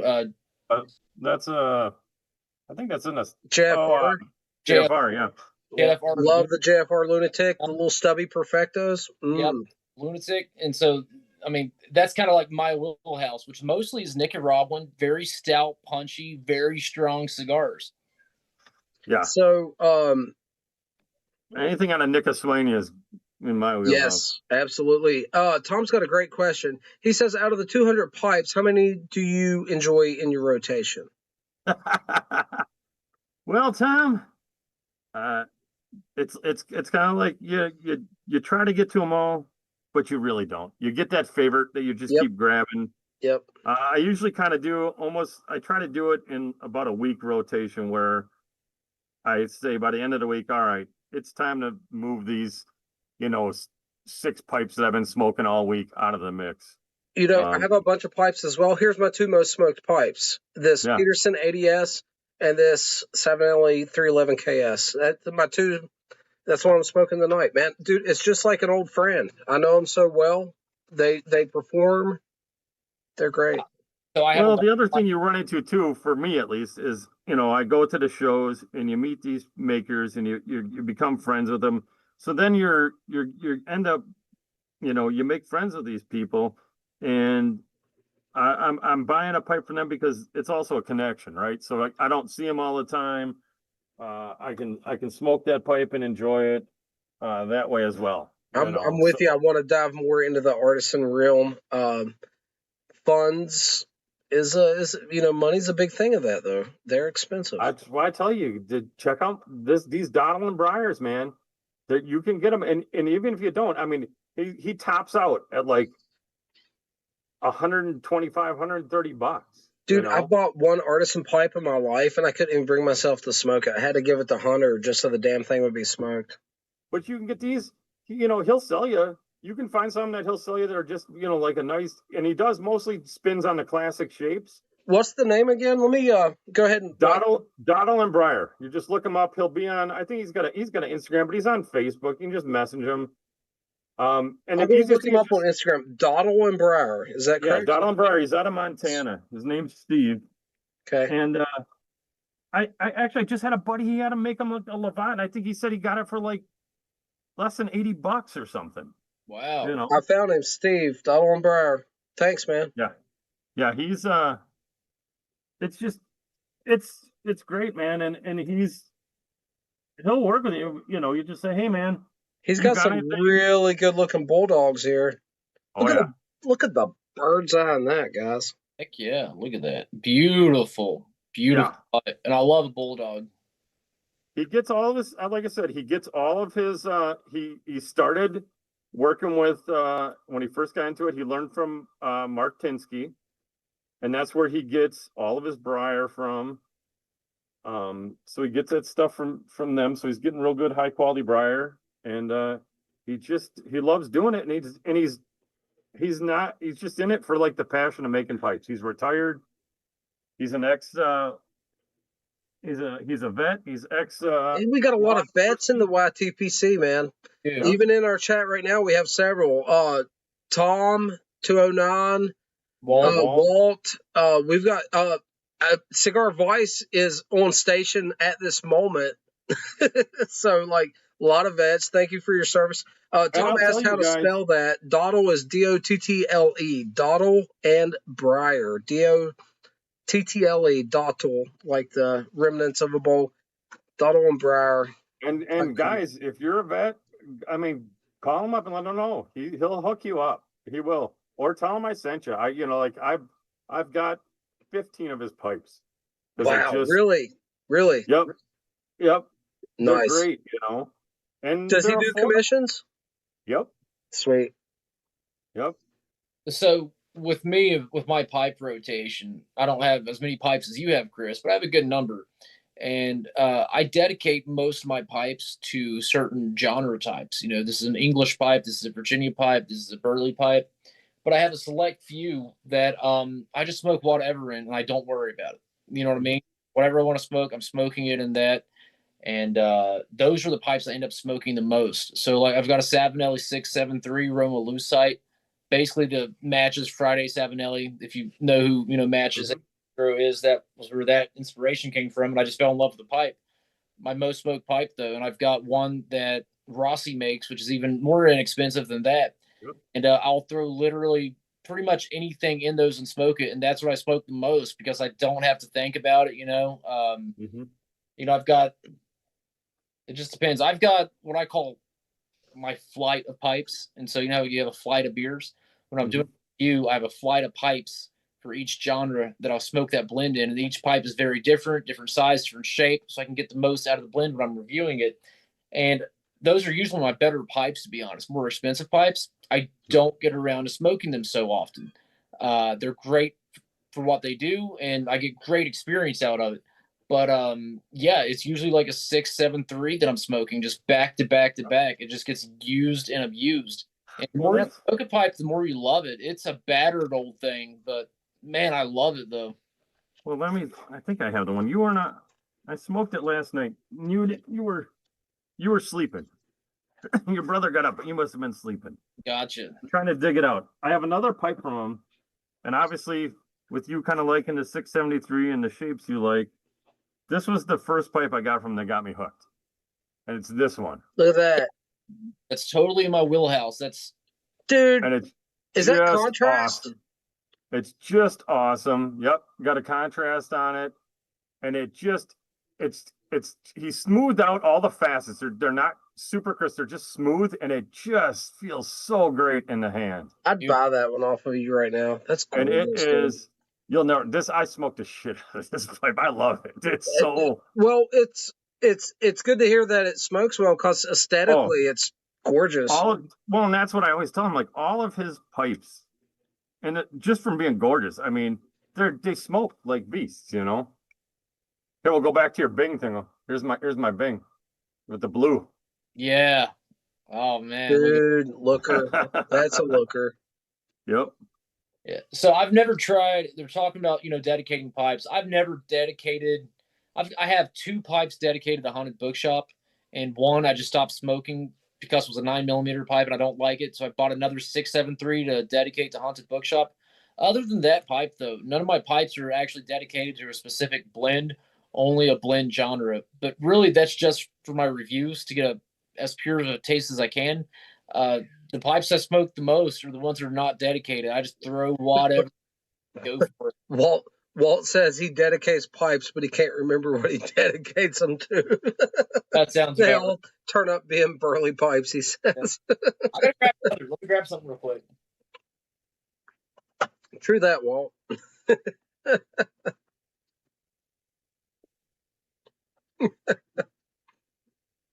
Yeah. Walt's been telling me for a long time. He's been trying to tell me. That's why he was like wanting to get me on a live. He's like, you got to do a thing where you just go through and kind of show some of the different pipes you got. He's like, because I want to see more of your collection as well, man. Especially, I'm trying to see if the lighting's better on this one. This is the one I tried to show last night, but it's real hard. It's a little bit better in here now. The lighting. This is from much better. Yep. This is from a guy. He's actually Jesse. You know him, the Oliphant pipes. Yeah. He's the guy that does that, and this is that kind of his unique rustication that does it, and it's nice. It's different, isn't it? Yeah. Yeah. So it's kind of cool. And the funny thing is you look at it and you feel like it's me, but it actually is really smooth in your hand. He finds a way to get that rustication, but it's when you hold it, it's not just craggy as hell. It's a beautiful pipe, bro. That's a really beautiful pipe. You make some fun stuff. I'm a sucker for all kinds of stuff. Chris, I want to show you a pipe real quick, and then continue showing. This is kind of like the artisan pipe you showed me a second ago with the bent Rhodesian. Yeah. Kind of like this. This is an artisan pipe. This one has a smaller chamber on it. On it, but beautiful pipe. And so a buddy of mine made this, and he's like, I messed this up. The doesn't take a pipe cleaner. Do you want it for free? And I'm like, yeah. And luckily for me, I realized you just have to bend the pipe cleaner at the edge just a little bit, and it passes right through. You could probably just drill it just a little bit. And it would get, they got that abrasive. Rod. You can slid that sand in out. it. Yeah. It's not a problem. I know exactly where to bend the pipe cleaner. I can get it almost every time. Now he doesn't make his own stems, so this is just a stem and through on, no problem. Great stem, but beautiful pipe. My lighting in here is terrible. I got you, Johnny. Kind of the same. But go on. I was asking about the cobs, and since I'm getting short on my cigar, I'm gonna go grab a cob for my next smoke. Real quick. Yeah, you guys are getting down to the end. You got to get your cobs. And I'll show it off. I'm on this peyote kick. I love these cigars. About $1 a stick. They're kind of like Toscanos, but cheaper. And they're actually like Toscano, but just straight fire cured Kentucky. Dark fire cured cigars. Love them. Yeah. Yeah. Steve sent me this is my garage pipe. He sent me. He's like, this is one I was trying to mess around the shape, and he's like, I didn't like the way it turned out. And he just sent it to me for free. That's how this one was. This guy made it. He just wasn't happy with it. He sent it to me, and I'm like, "Let me pay you for this. I'm definitely getting a lot of use out of it." He's like, "Oh, absolutely not, man. That's all." I'm like, "All right," and I've smoked the heck out of that one. It really does have a beautiful finish on it, and the lighting in here is just so terrible. I'm a sucker for kind of like a chunky pipe like that too. I like it, I smoke. Actually, it's not dedicated to this, but I've smoked a lot of Daughters of Orion 3 sales in this Shack Cut, and another blend that I was smoking this when I get around to opening another 10 is GLP's Penny Farthing, which is a Shack Cut. That's just this smoke shags just maybe a good one for that. Look at that. I haven't seen that in a long time. Dagner Missouri Meerschaum. I don't have one of those. Can you believe that? I don't actually have one of those. Although I got all kinds of cobs. The cobs live in my garage. Those are my cobs. I like this one. There's my cob, Johnny. There's one for you. Another big bad boy. I smoked the hell out of that one.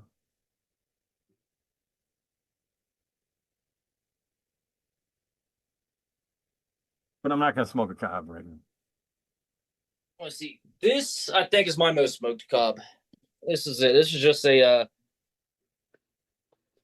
Missouri Meerschaum Apple Diplomat something. I don't know. Yeah. This is one of the old work pipes I used to take out with me. It's a good looking pipe. A lot. But, dude, it's just a cheap run-of-the-mill Missouri Meerschaum. What a brute of a pipe. I mean,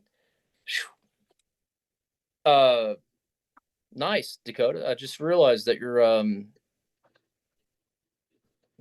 there's that. You just make it work, and it works. Chris, you see what he's doing? There you go. See? There you go. I mean, really, my old man would smoke it down more than that. It's so he wouldn't have to nub them. He would just shove them in. But you can get away with that. I was just curious, and it worked. So here we are. I'm trying to think if I brought any more fun pipe stuff in my bag to show you guys.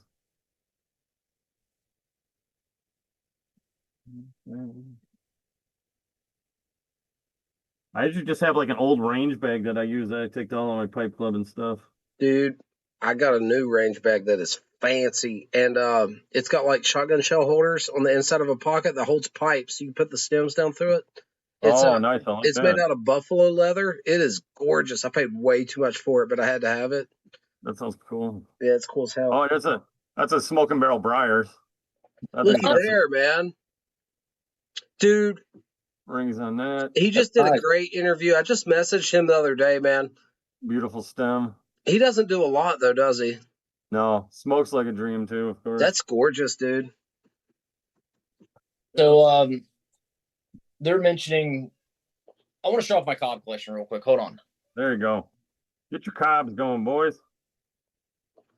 This is the only cob I own, man. This is the cob collection. I've got this scissor stand that I just poke full of cobs, but there's a few of them there, but that's one way to do it. Show us the rest of that cabinet, man. Dude, it's pretty bad right now. I don't think you want to see it. I do. I've got you can't really see it because I got pounds of. Look at there. Look at there. There's the pound sitting. Put it in jars, buddy. No, man, that's like 10 pounds of tobacco right here. Look at that. Yeah. That must have cost you an arm and a leg. Cost somebody their job, but not mine.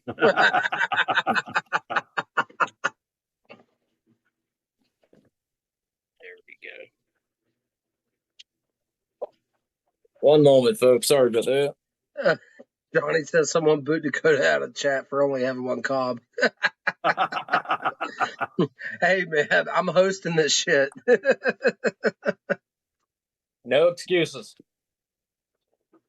I got a whole bunch of them. They're just in a bucket down here. Keep just a little bucket full of them. I just love Briar so much, man. I really do. Argon, there's another one. That's a nice little cob. Look at there. Yep. Have you smoked that one? That one looks like Yep. fresh. No, she gets smoked. You can see her. She's got some Okay, charm. okay. Take back my comments. Where's my fun one? Here, I love this little guy. Little stubby Oh, wow, man. with a green stem. Oh, yeah, bro. You can get them there at Missouri Meerschaum. I think they still have them in stock. This is a great little acorn. I love that thing. What? And this was the free taster they were giving out when you bought with C&D some tins off of smoking pipes. They sent this in if you. Yep. That truly is a taster. It's the smallest bowl ever on it, but it's a cool looking little pipe. I'm glad you have it. It's got a little story to it as well, so that's cool. I love the look of an absolute, just disgusting, battered and beaten cob. Just as ugly as you can get it. That's my dad's. Oh wait, I got a fun looking card though. Okay. And then you guys will really be mad when you. So I'm guessing your dad was like a codger, right? Dude, what is that? Look at it. That's Look at it. That was like $7. Look how lacquered up that puppy is, man. It was from Gieske Pipes, and he has he'll do I think he calls them like the blue light specials, where it's like stuff like he was just testing out like some finishes that didn't work, cool. or like the stem was a little wonky, it didn't come out. So he puts them on like blue light specials, and it was like $7. I was like, yep, sure. Yeah, sign me up. why not? Looks cool. Yeah, I'll throw a $10 bill down for that. Ah, No kidding. he does it with some of his Briar pipes too, and they're up there, and you can get them for $50 or something. It's like buying a Bones, but it's a Dude, I think Bones is just. What other sandblasted pipes can you get for $50? There might be some. I'm just saying, it's not that many. You can. I think I picked up this ROP. This might have been like $70. ROPs are nice, man. I need to dive into those. Yeah, that was, you get it when it's on sale. I got it from Smoking Pipes on sale. Horn stem on it, ROP, the brand that all the ROPs I've had, I'm amazed by the quality for such a low price. I mean, really, and I love the bone stem pipes they have. I have a ROP bone stem. Very inexpensive, like $50 or $60, and man, just great pipe. Yep. So ROPs are super inexpensive, and man, they smoke great for the money. Morgan Bones is another very inexpensive pipe, and it's just built like a tank. Again, that's one of those pipes that I have some really more expensive pipes than that, but I go back to the Bones often. That one little Bones that I have gets smoked so much. I love it. You don't have to worry about them. They're just, you can't ruin it. It's you don't have to worry about scuffing it up. There's no time. You don't feel bad that you're not cleaning it up or polishing up or waxing on the wheel to make it all shiny. And, Dude, they don't feel fragile either. I mean, they feel like you can hit someone over the head with it and club them.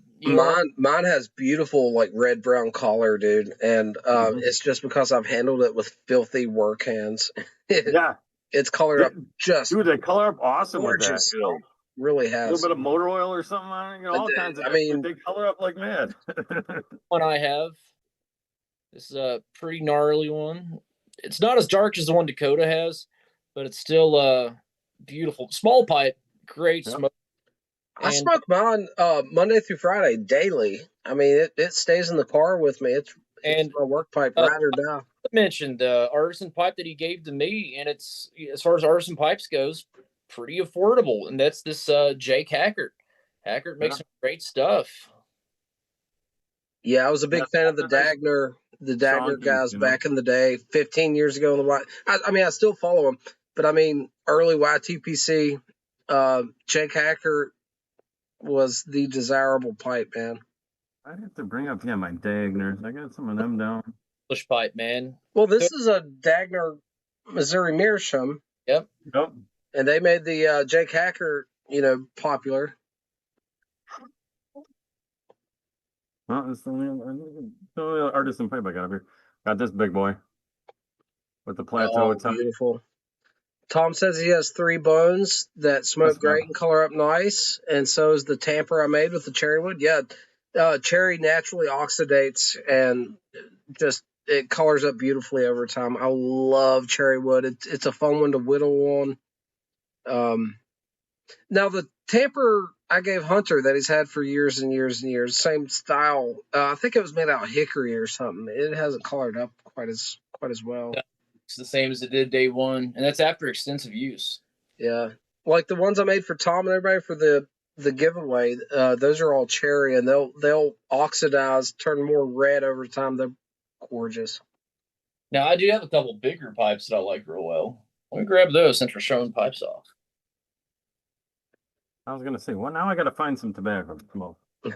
Load up a pipe. That's something different. I've got 3 big pipes I'd like to show off here. This is probably the best pipe I have that only smoke Virginia blends in. This is a really big. Look at that. I think it's made by. It doesn't say. I can't think. Stamping on it? You guys stamping? No stamping, but it's phenomenal pipe. Beautiful grain on it. Flame grain on it, yeah. Dr. Bob's Nightmare is talking about the Brighams. He has a poker. The Brighams are great value, man. Really affordable pipes. Here is a. I'd like to get I don't have a Canadian Brigham. I want a Canadian made Brigham. That's what I really want to get. Cool. That'd be cool, Chris. There's a big Savinelli Dakota gave me. That thing, guys, pictures don't do that thing justice. That thing is a jug. It really is. For comparison, a 673. Yeah. Grab a 673. Everyone knows that shape. That thing is a monster, dude. And I got it for a pretty good deal. Yeah, what's the shape? We'll have to have them tell us the shape code on that one. I'm trying to guess. It's a 101.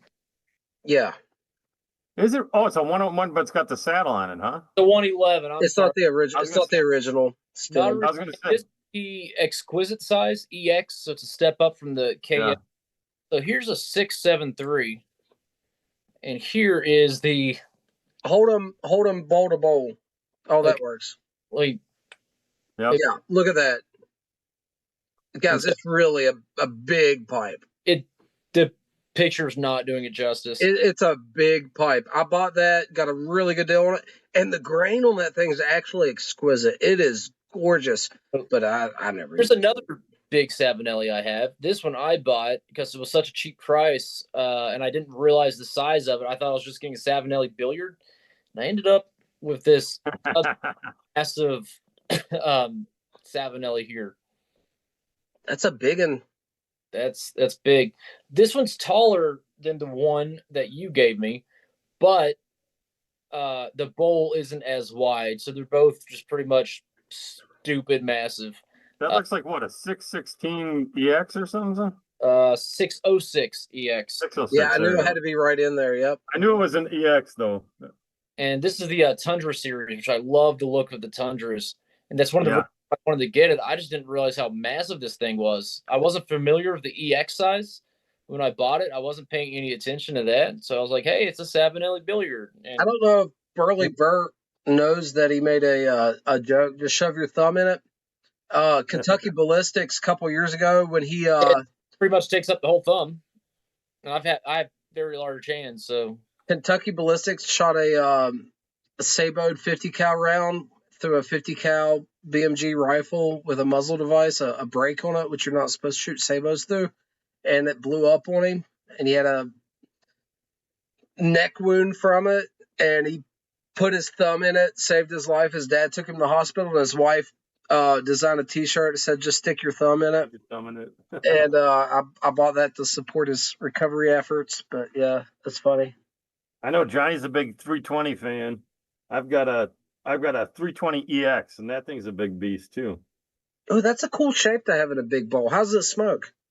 Smokes great. I mean, it's a 320, so it smokes great. It's just a bigger version. Johnny's got the 320. Is it?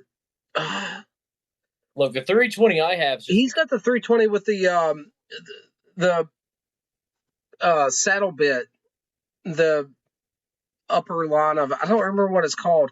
My 320's got the regular thick taper, and I don't like them. They don't clinch at all. But the briar, the actual bowl head and dimensions, I love.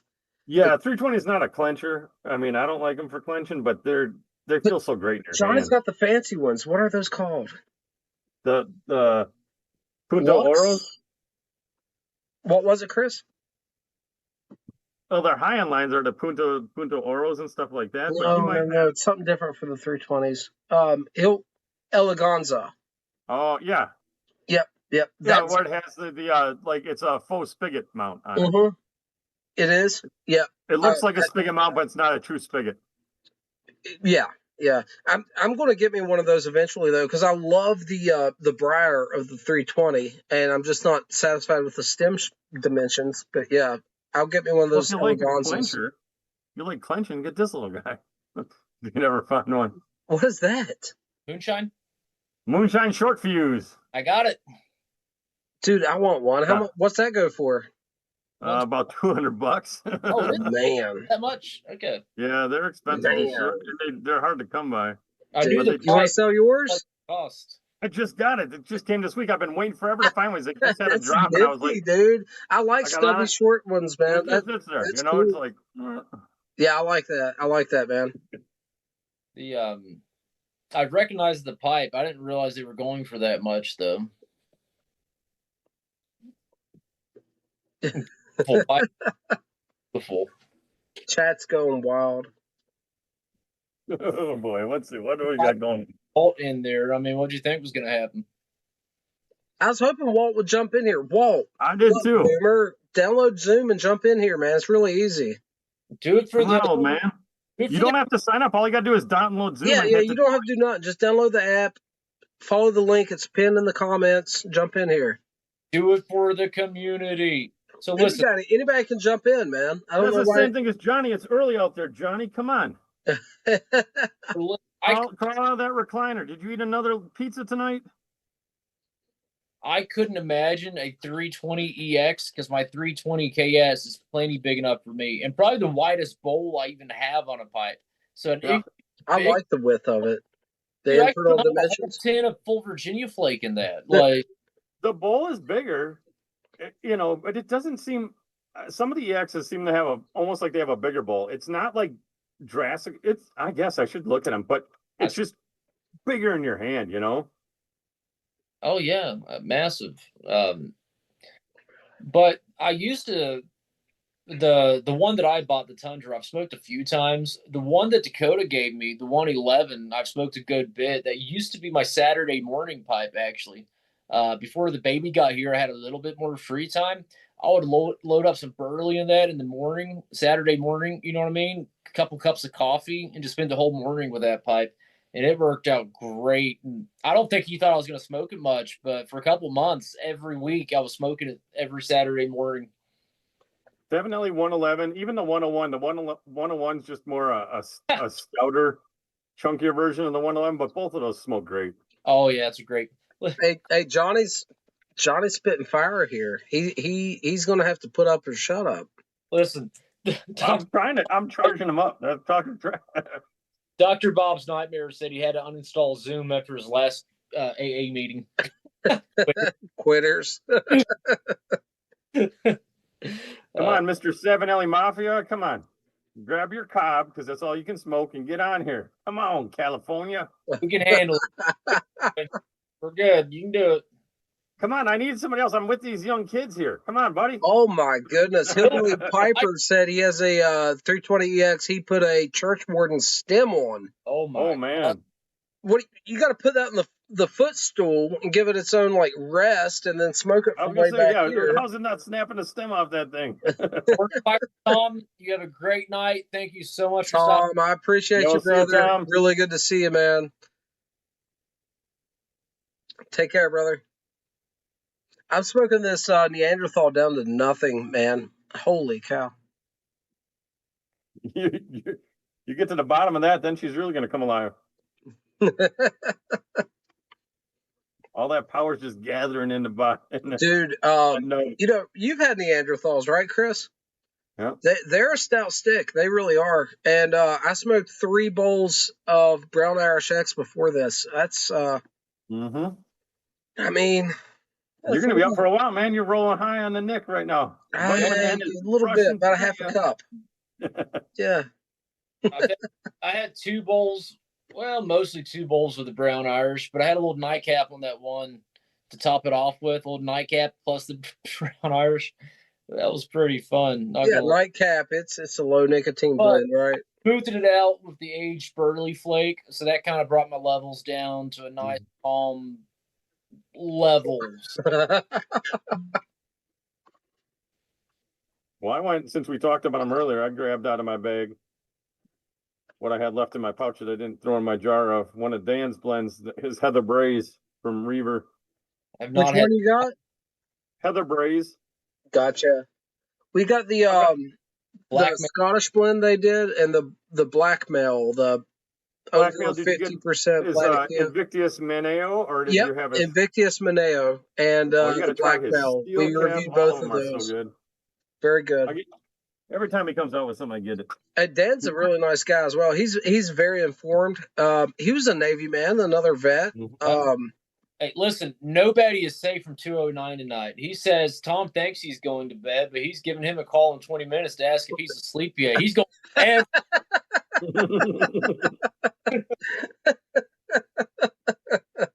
That's a dandy. That's great. I've never sat around and thought what kind of douche move can I make? There we go. Take some notes, man. Oh, that's funny. Come on, Walt. Come on, Walt. What are you doing? Come on, Walt. Get in here, buddy. Dude, John. You only have to put pants on. Just don't stand up. Todd's back. Todd's finished with his closet painting. I guess we've been on here a hot minute. Well, 209's been running his mouth, man. The cops are out to get you now. They're back. Yeah, there you go. Exactly. Love it. That's great. Jeez. 209, come on. Join us for a smoke. If last night you said you were going to join us next time. Well, next time. It's next time, dude. Come on, man. What are you waiting on? Blue Line, you get Zoom. Blue Line. Download Zoom real quick. Jump in here with us. Put on your coat. I want to see that closet. And let's Come on, Todd. 209 said Walt would initially stand up without pants. I mean, he really would. Third. Yeah. Okay, we got to get at least one other guy on Zoom. Yeah, come on. We got to get someone else in here. It's 11:36 p.m. East Coast. Let's go, boys. Oh, yeah, and it's Doc, Blue Line. It's early for Doc out there. Come on. Yeah, what is it, 7 p.m. there? That's a joke. That's like morning. Come on. And Walt, I know it's still early, Walt. You and I have stayed up many a night talking later than this. Well, go to your Google Play Store, dude, the App Store, download Zoom, click on the pinned comment. You got this. Man, Johnny, I bet you are, dude. I couldn't imagine being stuck to a corn cob for that long. And I like corn cobs. Then we're just going to stay on. We'll stay on, Johnny. Because you said it was midnight Eastern Standard Time, so that's easy. I love Briars. I just do, guys. Briars, Yeah, man, that's my thing. That's my jam. I love them. I don't mind a cob. I love smoking burley out of a cob, but I couldn't smoke all my other stuff out of a cob. I mean, I could, but So I don't prefer it. today, my other favorite pipe, and I love cobs, but if I couldn't smoke a briar, I would smoke a falcon. Which Brutal bowl. woke back up. Mm-hmm. The Yeah, you can change your name to whatever you want, Brutal. Yeah. Yep.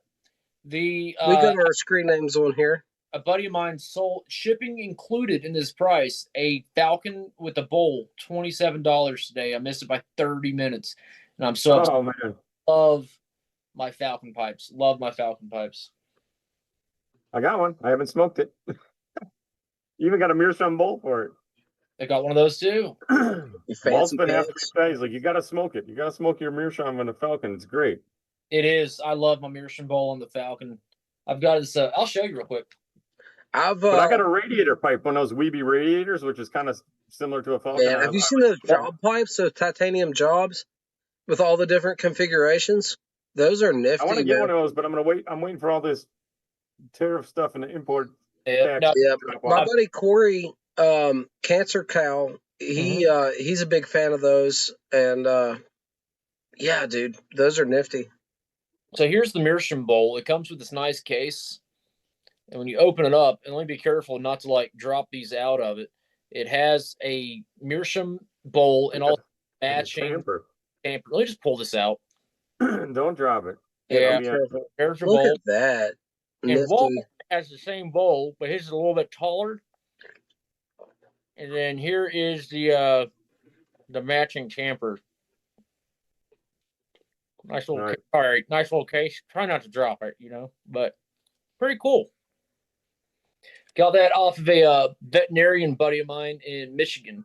This is the same one that tried to, fill the dog testicles with whatever the food was. I don't think anyone in the history of cigars has smoked a Neanderthal down that far. Oh, don't say that. Dude, holy cow. I can't smoke one down that far. They get too harsh and bitter for me. I'll smoke it until I stop enjoying it. I'm about done with it. Like, holy cow. There's some I've been able to nub like that, but not nearly as many as what Dakota's done. Again, I'm more likely to let it get real short, let it go out and chew on it for a while. That's it's intense. It's intense. Guys, I don't own a single Meerschaum pipe. I've got one cob, 0 Meerschaums. I need to step it up. I don't have a good Meerschaum. I've got one knockoff Meerschaum that's, and then I've got a really bad K Woody Meerschaum. But again, it's not a high-end Meerschaum. It just looks really cool. I am glad I have that one, though. I had it for a couple of years before I got it restored because the airway was completely blocked. The stem was completely blocked. It was in rough shape. But I sent it to Boswell's, and they took care of it for like $20-$30. And now I have a smokable pipe. I'm really happy to have that back. Oh, hell yeah. I didn't think I'd ever be able to smoke it, to be honest, because there's nowhere around here that I could, have that kind of work done. Right.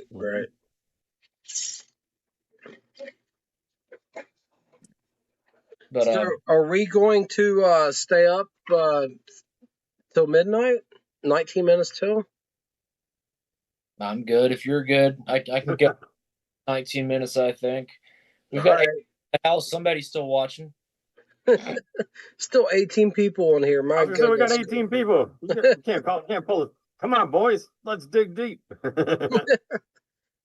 209's got to get on at midnight to smoke that briar. He's itching, man. He's shaking, looking at it. I just can't get over these cigars. I should probably make a video on them, but I've smoked every cherry root style cigar that I have found. And actually, I found a lot of Boswell's. Last year, Dakota, do you remember the picture I sent you from the inside of my truck? And I had like 15 different cigar boxes laid out. I do. I remember. Did you get a box of those Banditos? I smoked the Banditos. Those aren't the Dark Fire Kentucky, but they're still the dry cured cherry. Yeah, they're cheroots. I don't have any there, but I've smoked those. Ramrod, Perotti, Avanti. Ramrods, yeah. A lot of them. And Toscano itself. I love Toscano cigars. I do too. Great stuff. My dad smoked some of those Ram. My dad liked all those because you didn't have to keep them in, you could just keep them in the car. You didn't have to keep them in a humidor, And you can relight them without any issues as well. You can smoke half of it now and come back 2 weeks later and smoke the other half, and it's still fine. It's incredible. Try that with a premium cigar. You know what I mean? And this is not a premium cigar. Well, it is, but it's not. You know what I mean? It's all tobacco. There's nothing non-tobacco in it. But they are conventional. Dark Fired Kentucky, but yep. Man, I love them. And you sound like a big Dark Fired fan as well. I think you said you went through a phase where you're smoking a lot of Dark Fired blends. Yeah, and that's why I stocked up on the Dark Fire, the HH Dark Fire too. I can't go without that stuff. I've got 2 pounds of it. I just found a 1 pound box of the flake on what was the name of that website in Florida? Was it Smoke Shop? Smoking Bay. Smoking Bay. Yeah. And hey, their retail shop just opened up. I've seen some pictures on their Instagram of their brick and mortar. They have a physical location open up now. Chris, let me tell you how awesome Smoking Bay is. They had this 1 pound box for sale. When I got on to Smoking Bay, there was 2 left. You'd only buy one. I bought one. Hold on. 1 pound box of what? Because it was a discontinued tobacco. So yeah, the HH Old Dark. Yeah, the HH. It's shocking that still existed out there in the wild. From September of 23 is when I got it. That's what the inside of the box says. But anyhow, oh yeah, better. I waited about a week, went to the post office, and before I walked in, decided to check to make sure it was there. And the next day, he had sent me an email, the guy that owns Smoking Bay. Hey, there's an issue with your shipping address. I'd messed it up typing it. He's like, can you correct it for me? And it had been a week. And I'm like, oh, it's gone. Dude, he canceled the order and he resold it because that's going to sell like hotcakes. You know what I mean? Yeah. I'm not going to have any problem selling that. So I call him real quick and I'm like, look, I know you probably don't still have this, but I bought this a week ago and my address was wrong. He's like, oh, no, I put it back for you. I knew you'd be calling eventually. You're fine. And nice. Yep. So he finished the purchase. I corrected the address. He sent it to me. No problem. So again, another big shout out for Smoking Bay. Phenomenal, small online retailer, news shop, but fantastic customer service. Hey, let's see who we got here. I'll have to add that to my list of sites. Someone's connecting. Good morning, gentlemen. Good morning. Hey, you can change your name if you want to there. What name is displayed right now? Andre Dan? Yeah. Oh, shoot. Yeah. Where can I do this? Okay, tap the screen. When you tap the screen at the bottom, you'll see participants. Tap on participants. Once you see your name, tap on your name and hit rename. We got another one in here. Yeah, let's make a party out of it. Here we go. Let's do it. Let's see how many people we can get on the screen. Football here we go. Noon. Hey, Big Daddy. Big Daddy. Big Daddy Johnny. Johnny's got to unmute himself, though. We got Chris. What's up, brother? Just got out of bed. How's everyone doing? Doing well, sir. Good to see you, man. Johnny's not wearing the smoking cap. Let me see. I don't know. Oh my goodness, he's gonna sacrifice a cat.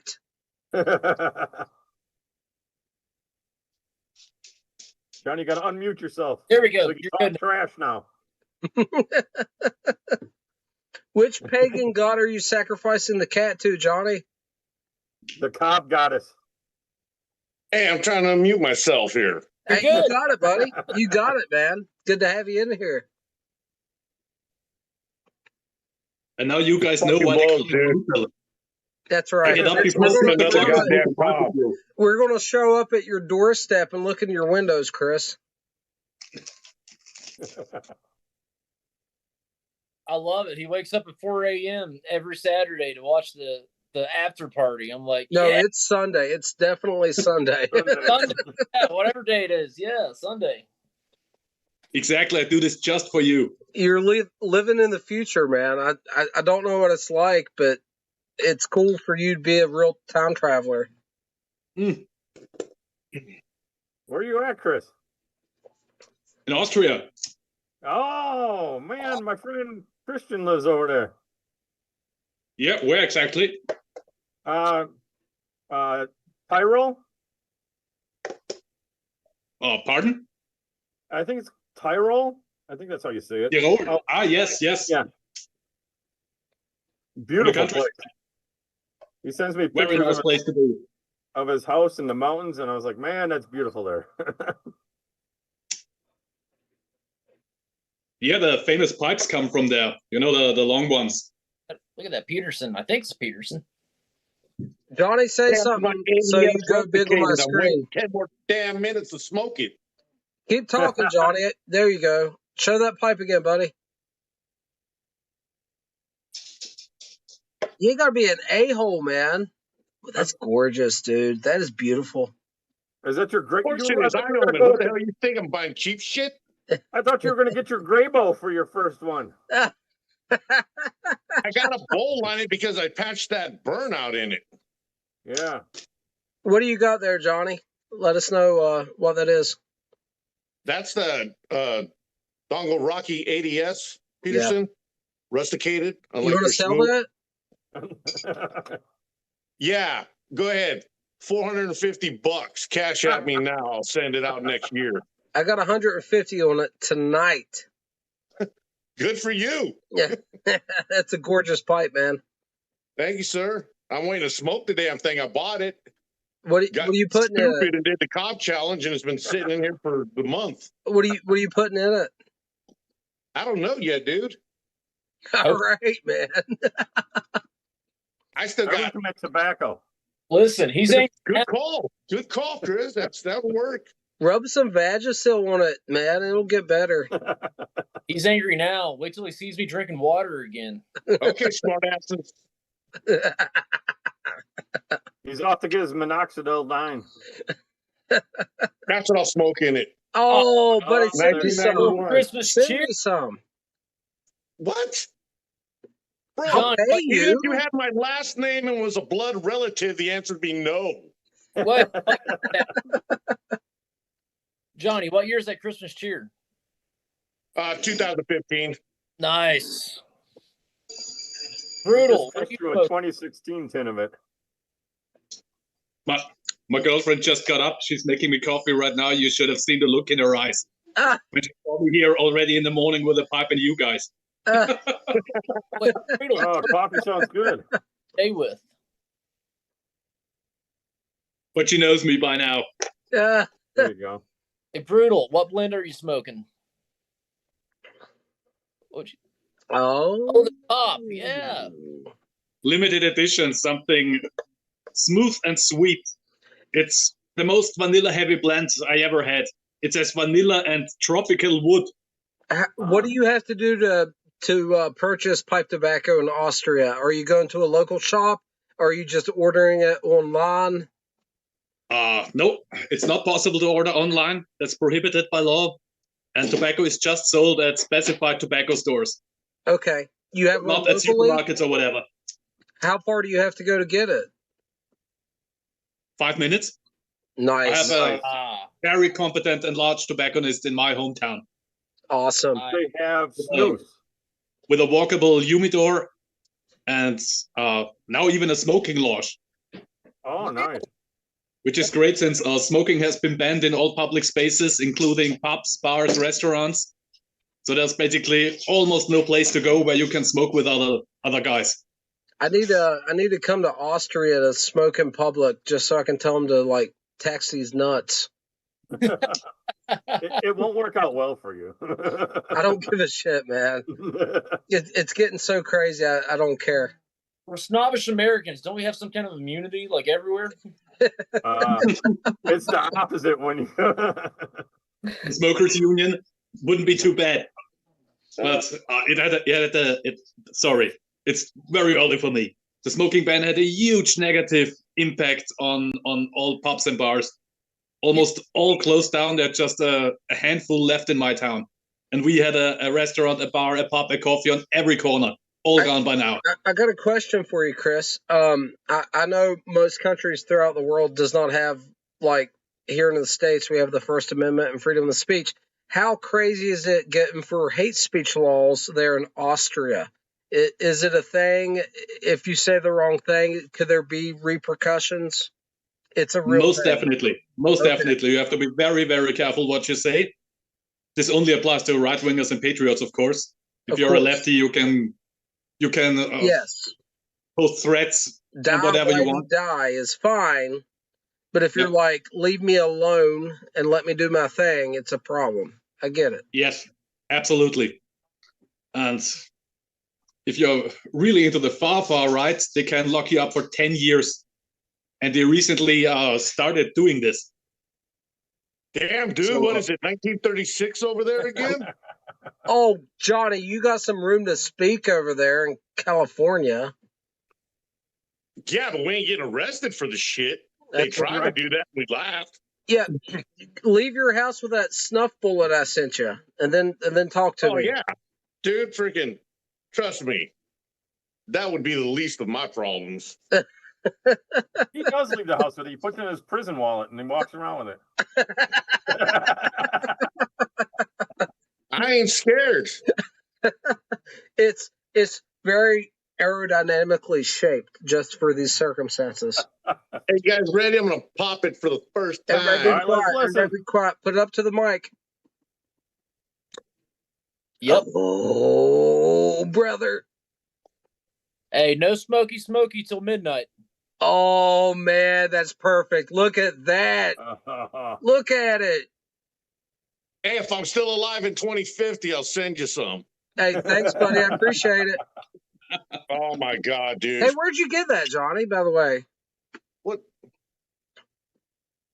Like, I'm going to snitch off where I get my shit? I'm not. It's not a drug deal, for fuck's sake. Went in there and friggin', next thing I know, all the HH Burley Flake was gone.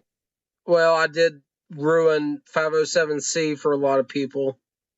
Actually, it was a gift from Captain Nemo.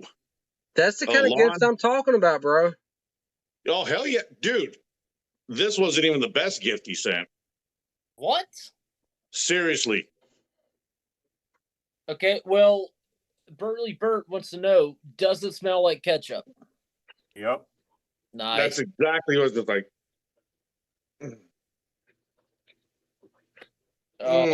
Okay, so don't leave me in suspense. What was the best gift? If there was a gift better than an entire 10 of 2015 McClellan's Christmas Cheer. Dude. I can handle it, man. I can handle it. Just tell me. I need probably got some, like... When I said that Beans was the first artisan pipe I bought, it's not the first artisan pipe I own. Oh. He sent me 2. Hold on. Okay. Oh, man.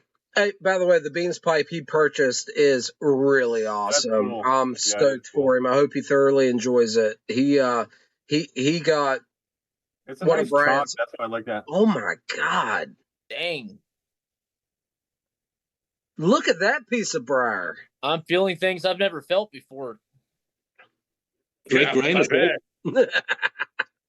Holy moly. I'm getting all tingly inside. What you got there, Barney? That's a hunk of briar. Dude, you want your thumb? Oh. Hell yeah. That was part of the gifts he sent. I need this man. What's his name again? Made them? Who made those pipes? Let's start with that. One of the artisan pipe makers in his pipe club. Oh, nice. Yeah. So I need these friends like you have. What pipe club's in? Dude, I got room to jack my thumb around in there. Hey, keep your jacking off camera, okay? Oh yeah. Don't touch my pipes, cat. No, kid, it's my pipe. No, kid, get your own pipe. Ooh. Hold on, kids. I needed a Cartman voice in there. That was perfect. Doc, you need to reach out to my buddy Steve at Dallin Breyer. He'll hook you up. Yeah, if I buy another pipe, I'm pretty sure my wife's gonna enact the 12 gauge "I murdered my husband because he bought too much shit" act. He's gonna save your life and bring you back to life for the Rustica. But if you buy Yeah, it, it should bring me back to life to shoot me again. She's a nurse. It's unethical. just so we're clear. So brutal. I've got to know what's in USD roughly is the cost of pipe tobacco if you're buying it in Austria. Pipe tobacco is rather cheap here, as it is taxed differently than cigarette tobacco. Okay. So Right. it starts at €10, which is $12, $13 for 50 gram. Yeah. No, awesome. That's About great. the same, yeah. But our selection is very, very limited because everything is government regulated and it's a monopoly. There's one large importer and he picks the tobaccos that sell the most, 5-10 pieces, and that's everything that is available. Yeah, that makes Gotcha. But Yeah, but luckily, you can get on a train and run up to Esteval's and stock up. That would be an option. As I said, online orders are not possible, and the Germans usually don't ship to Austria. They could get in a lot of trouble. I know some actually do or did in the past. Chris, the last time Austrians shipped something to Germany, it didn't work out too well. So let me ask. I've got two more questions about tobacco in Austria. So the first thing I noticed on the COP tin is it doesn't have the highly annoying warning label on it. So tins don't have to have warning labels in Austria? They do have, and they stick it right in front of it. I just peel it off. Oh, but Oh, okay. But the tins sold in Germany, they are more clever. They have a cardboard wrapper with the warnings on it. You just slide it off and go. But for some reason, they are not able to do this for the Austrian market. okay. Gotcha. And you buy bulk tobacco in Austria, or does it have to be in a tin? No chance. It has to be in a pouch or a tin. No Gotcha. kidding. Okay. You know, it has to have these tax labels on it and some code for whatever reason. So they can't sell it in bulk. It's a bureaucratic nightmare. What happened to Johnny? I think he's getting ready to go outside. I'd say he's getting ready to light up. Yeah. Maybe he's getting his hat. Itching. Big Daddy. Big Daddy got to have that pipe. You know. I can wipe my own ass. Hey, my daughter was calling. I'm sorry. Yeah, so am I. Good Lord. Captain. Hey, serious question, Chris. That pipe that you recreated a while ago with the original rustications and stuff, how deep in the pipe making restoration game are you? Not too much. You did a fantastic job. You recreated a unique, like, signature look. So apparently you have the tools available to recreate a historic piece. Even if you didn't know how they originally did it, I think you said you did your very best to recreate the aesthetics of it. That's a big deal. That's really cool. Are you asking about the recreation or restoring an old estate pipe? The recreation with the vertical rustications you did a while back. Well, I made so many recently. I'm not sure which one you exactly mean, but It I have had vertical rustication, like valleys down the whole thing. And you said something to the effect that you were mimicking. You didn't know the original tooling, but how it was originally made. The custom built clone. Yeah, really impressed. That was very cool. To be honest, it's not that difficult to pull that off. Well, you made it sound incredibly cool. Yeah, I can talk. sometimes. Yeah, you know, I have a shitload of books, old catalogs, and these old pipes just have an appeal to me that modern pipes most of the times don't have. I agree. And I'm with you there. after you get the shape, working with a multi-tool, rasps, files, I just try and see what comes out of it. Well, you're doing a great job. I hope you continue with that because I'm enjoying it myself personally. So Thank you so much. California seceded from the Union, man. California is gone. He's He's dealing with his daughter. He's back. He's back. Oh, we're back. Well, he will be back shortly. Okay, we'll be back. And so there's a couple people watching from work, and one of them is Burley Burt, and he says that he's on the tractor. It's taxable hours, and he may not be driving perfectly straight. So We got someone new in the chat. I did cheat, and I'm not going to judge him for it. Well, this is the guy you were talking about. This Brutal's the guy you're talking about that you got those pipes from that you were showing me that does that cool rustication. All right. Yeah, Brutal. Walt showed me a couple of pipes that he's gotten from you with the kind of cool rustication that you put on them. Those are pretty cool looking. Very cool. I hope they're holding up and smoke as well as they look. Oh, he likes them. Yeah, he was telling me all about Great. them. Great. It's on that live stream that you uploaded?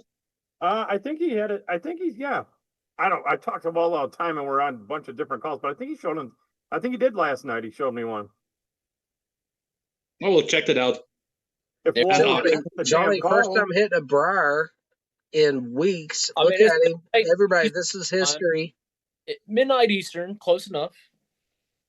No, that was the rule. He said midnight Eastern. It's 12:04. He's good. He's good. Oh, we good. That prior now, happy man. The blend is what's making me happy. Oh, that'd make me happy too. What's initial thoughts, Johnny? Absolutely freaking delicious. Yep. 10 years of age on it. Oh, Dude, it's still got a nice hint of citrus. That Virginia sweetness is coming through. And it's actually a little bit almost syrupy sweet. yeah. It's just coating my tongue right now. McClellan just had the absolute best quality leaf, and that's why they use top-notch leaf, man. That's right. Stopped their game. They said we can't source the quality of leaf we need, so we're just going to stop. And they did. They just stopped. They couldn't get the leaf they needed, so they only put out the best of the best. Well, Walt, grab that pipe and get on this call so you can smoke it when he's on the call. Come on, Walt. Jump in here, buddy. I'm going to keep busting your chops. Come on, Walton. Don't wear any goddamn pants either.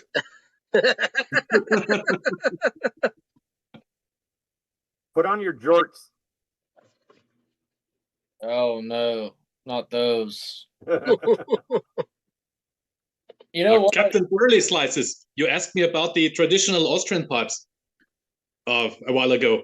It happened that I have one spare left. If you like, I can ship it over to you at the beginning of next year. You let me know how much it would cost, what you have in it, and shipping. I would be beyond over the moon delighted. No problem. Yes, no, I mean that. Let me know what it would cost to cover it for you. It would be an absolute blessing for me. Very cool. Is your email address on your channel? Pardon? Is your email address on your channel? Yes, sir. CaptainBurleySlice@gmail.com. Very simple. I will drop you a line. Thank you, Chris. That would be an incredible addition to my collection. I mean, and the fact that it's coming from Europe there and not, because I could trace it to you, that'd make it extremely cool to me. No big deal. But I just sent it next year because now it's silly season, Christmas is coming. Yes. And there are huge queues at the post office, and I try to avoid that. Yeah, I don't Yeah. blame you. I don't blame you. So Walt's not cool, man. He's like, no, I was on enough last night. I don't need to get on again. Well, I was Hey, Walt, in wash the bed, sand out of it, okay? half asleep and drunk when I got on Waltz last night. He can do the same for me. I mean, it would only be fair. Why anything fair? Hey guys, did you all see Chris's pipe that he built? That one that looks like a custom built. Did y'all see that video? That was We just just talked about it while you were away. Yeah, Yeah. we were talking about that, man. I was talking to my kid. I wasn't listening to you guys. Well, now you know. Come on. Okay. Well, then you're all welcome. The culture vulture putting the talons in. I dig sheet says Walt's got camera burn. Hey, Johnny's Briar drunk. He hasn't had a Briar in so long that Yeah, he look at doesn't know what to do with himself. He's a happy man.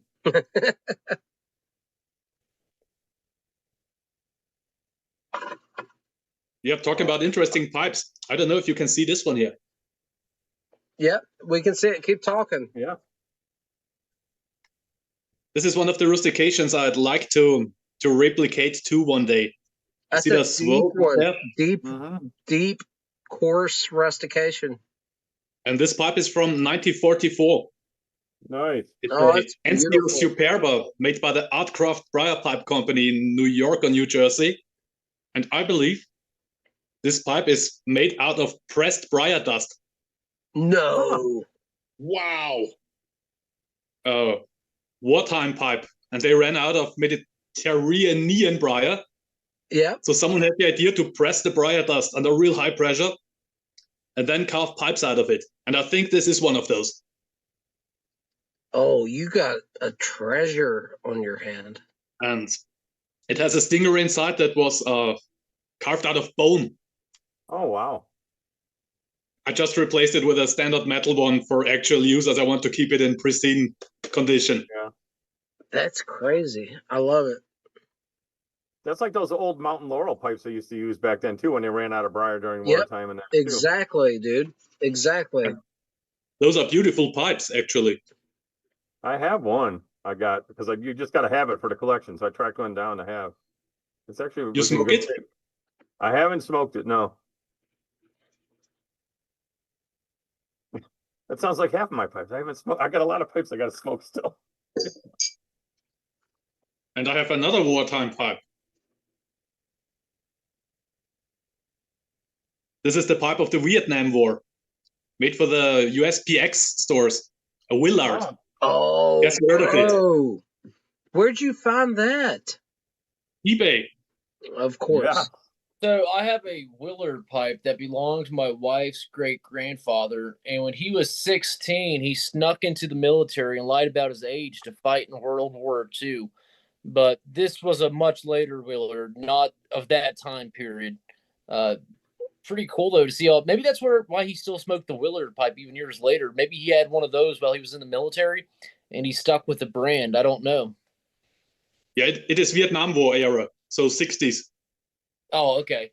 Now he was in World War II in the 40s, but the pipe I have is a Willard that he smoked for years and years. That's so cool. There have been Willards for the civilian market too. These were coupon pipes. You know, when you purchase tobacco, you get a coupon. Yeah. If you had enough, you get a free pipe or for cheap. And I think the civilian Willards don't have this massive metal ring. No, I'll show you the one that I have. That's a beautiful pipe, Chris. I'm looking forward to seeing which one Hunter's got. He's told me about this pipe. I don't know if I've seen it. I'm gonna dig this one out for Chris since he likes those rustication. That one I showed you that my buddy made with that rustication on it that Jesse made from Oliphant. Nice. Yeah. Can you show the rim, please? It's a smooth rim. Cool. Smooth rim and rusticated bowl is always a nice combination. And then I love it. I'm a big fan of that. Excellent. Good stuff. Here is the Willard that I have, and this is just your typical civilian pipe. I still smoke it. It smokes well. It does have a very chewed up stem because he was definitely an old codger. and it has the typical twist tenon, which I don't mind because if it gets too wet, I can just undo it, flick it, and keep smoking. A lot of people complain that it collects all this moisture. I'm like, that's what it's supposed to do. It dries the smoke, and when there's so much, flick it out. Exactly. There's a lot of pits, but it's not a bad pipe. It's on, lined with a gray bow on par with it. So my wife's grandma lives down the street, and this is the gentleman I'm talking about would be his daughter, and he's from Carolina, the next state over, or one of the next states over, I guess, 2 states over. But anyways, she said, look, my dad's like 98. When he passes away, there's a pipe down at his house I want you to have. And of course, he's 98. Inevitably, he passed away. She went down and cleaned the house out. I wasn't going to mention, hey, can I have that pipe? Because her dad just passed away. You know what I mean? But she did remember, and she came back and she grabbed it. I didn't mention it, but she said she was going to do it. I wasn't going to be the one to remind her of that in that time, but she came back and said, here you go. I remember it for you. And I was really thankful. But whenever she's around holidays and stuff, I'll smoke this pipe for her. But pretty interesting.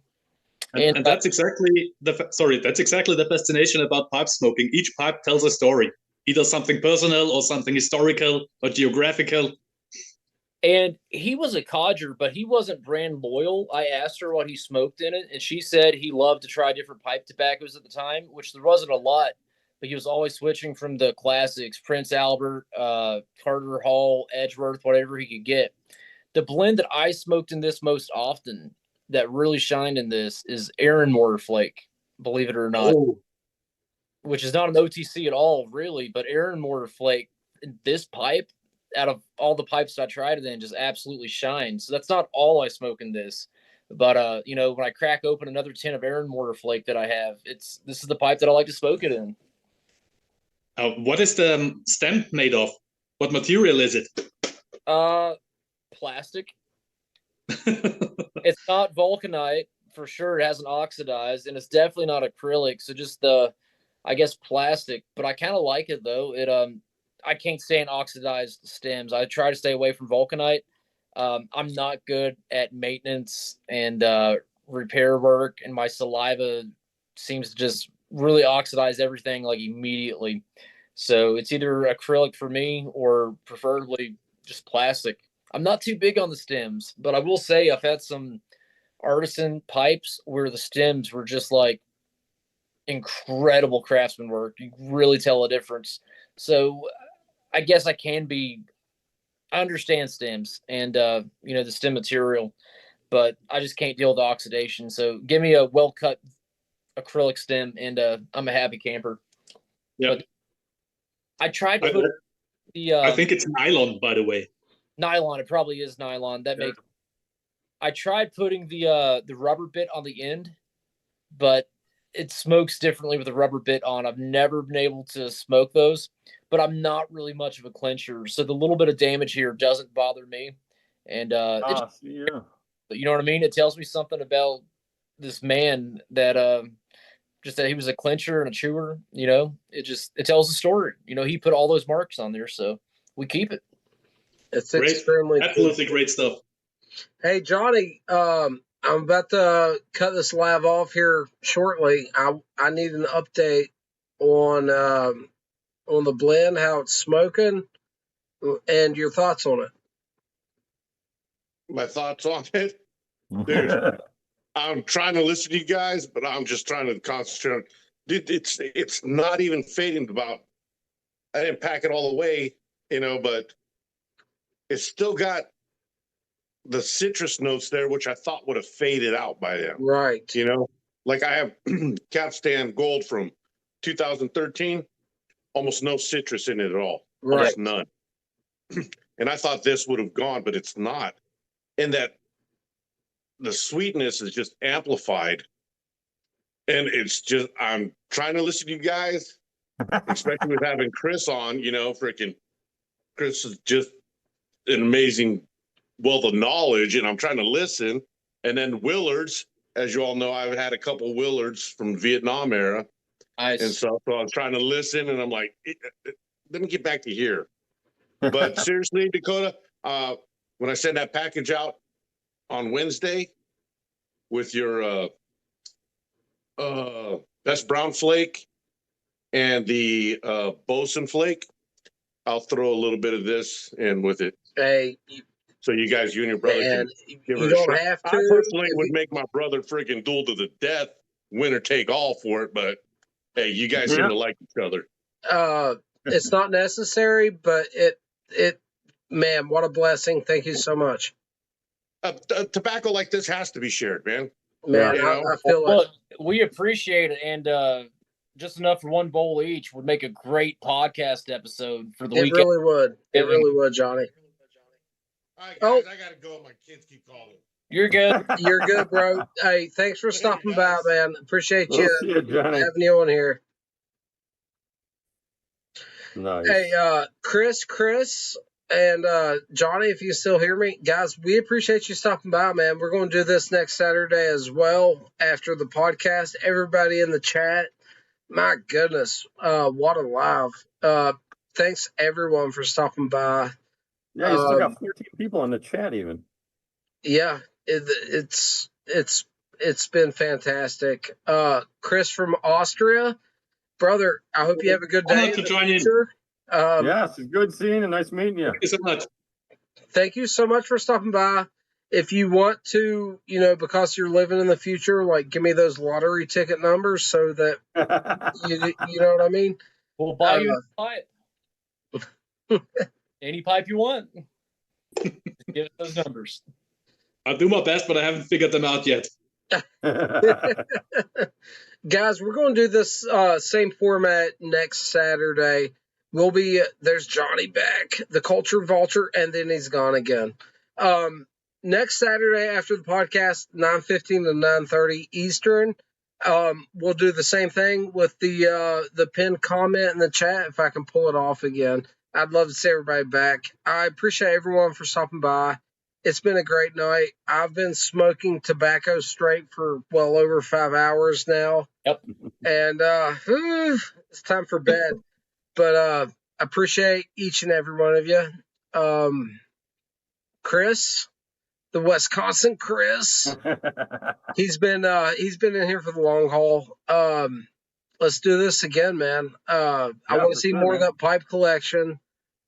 And you went to Vegas this year, so we didn't dive into it much tonight. Maybe next weekend I can, throw some more questions about Vegas at you, because that's one of the ones I'm very Chicago, curious about. both of those. I've been to the two big ones, the two biggest ones that we hold.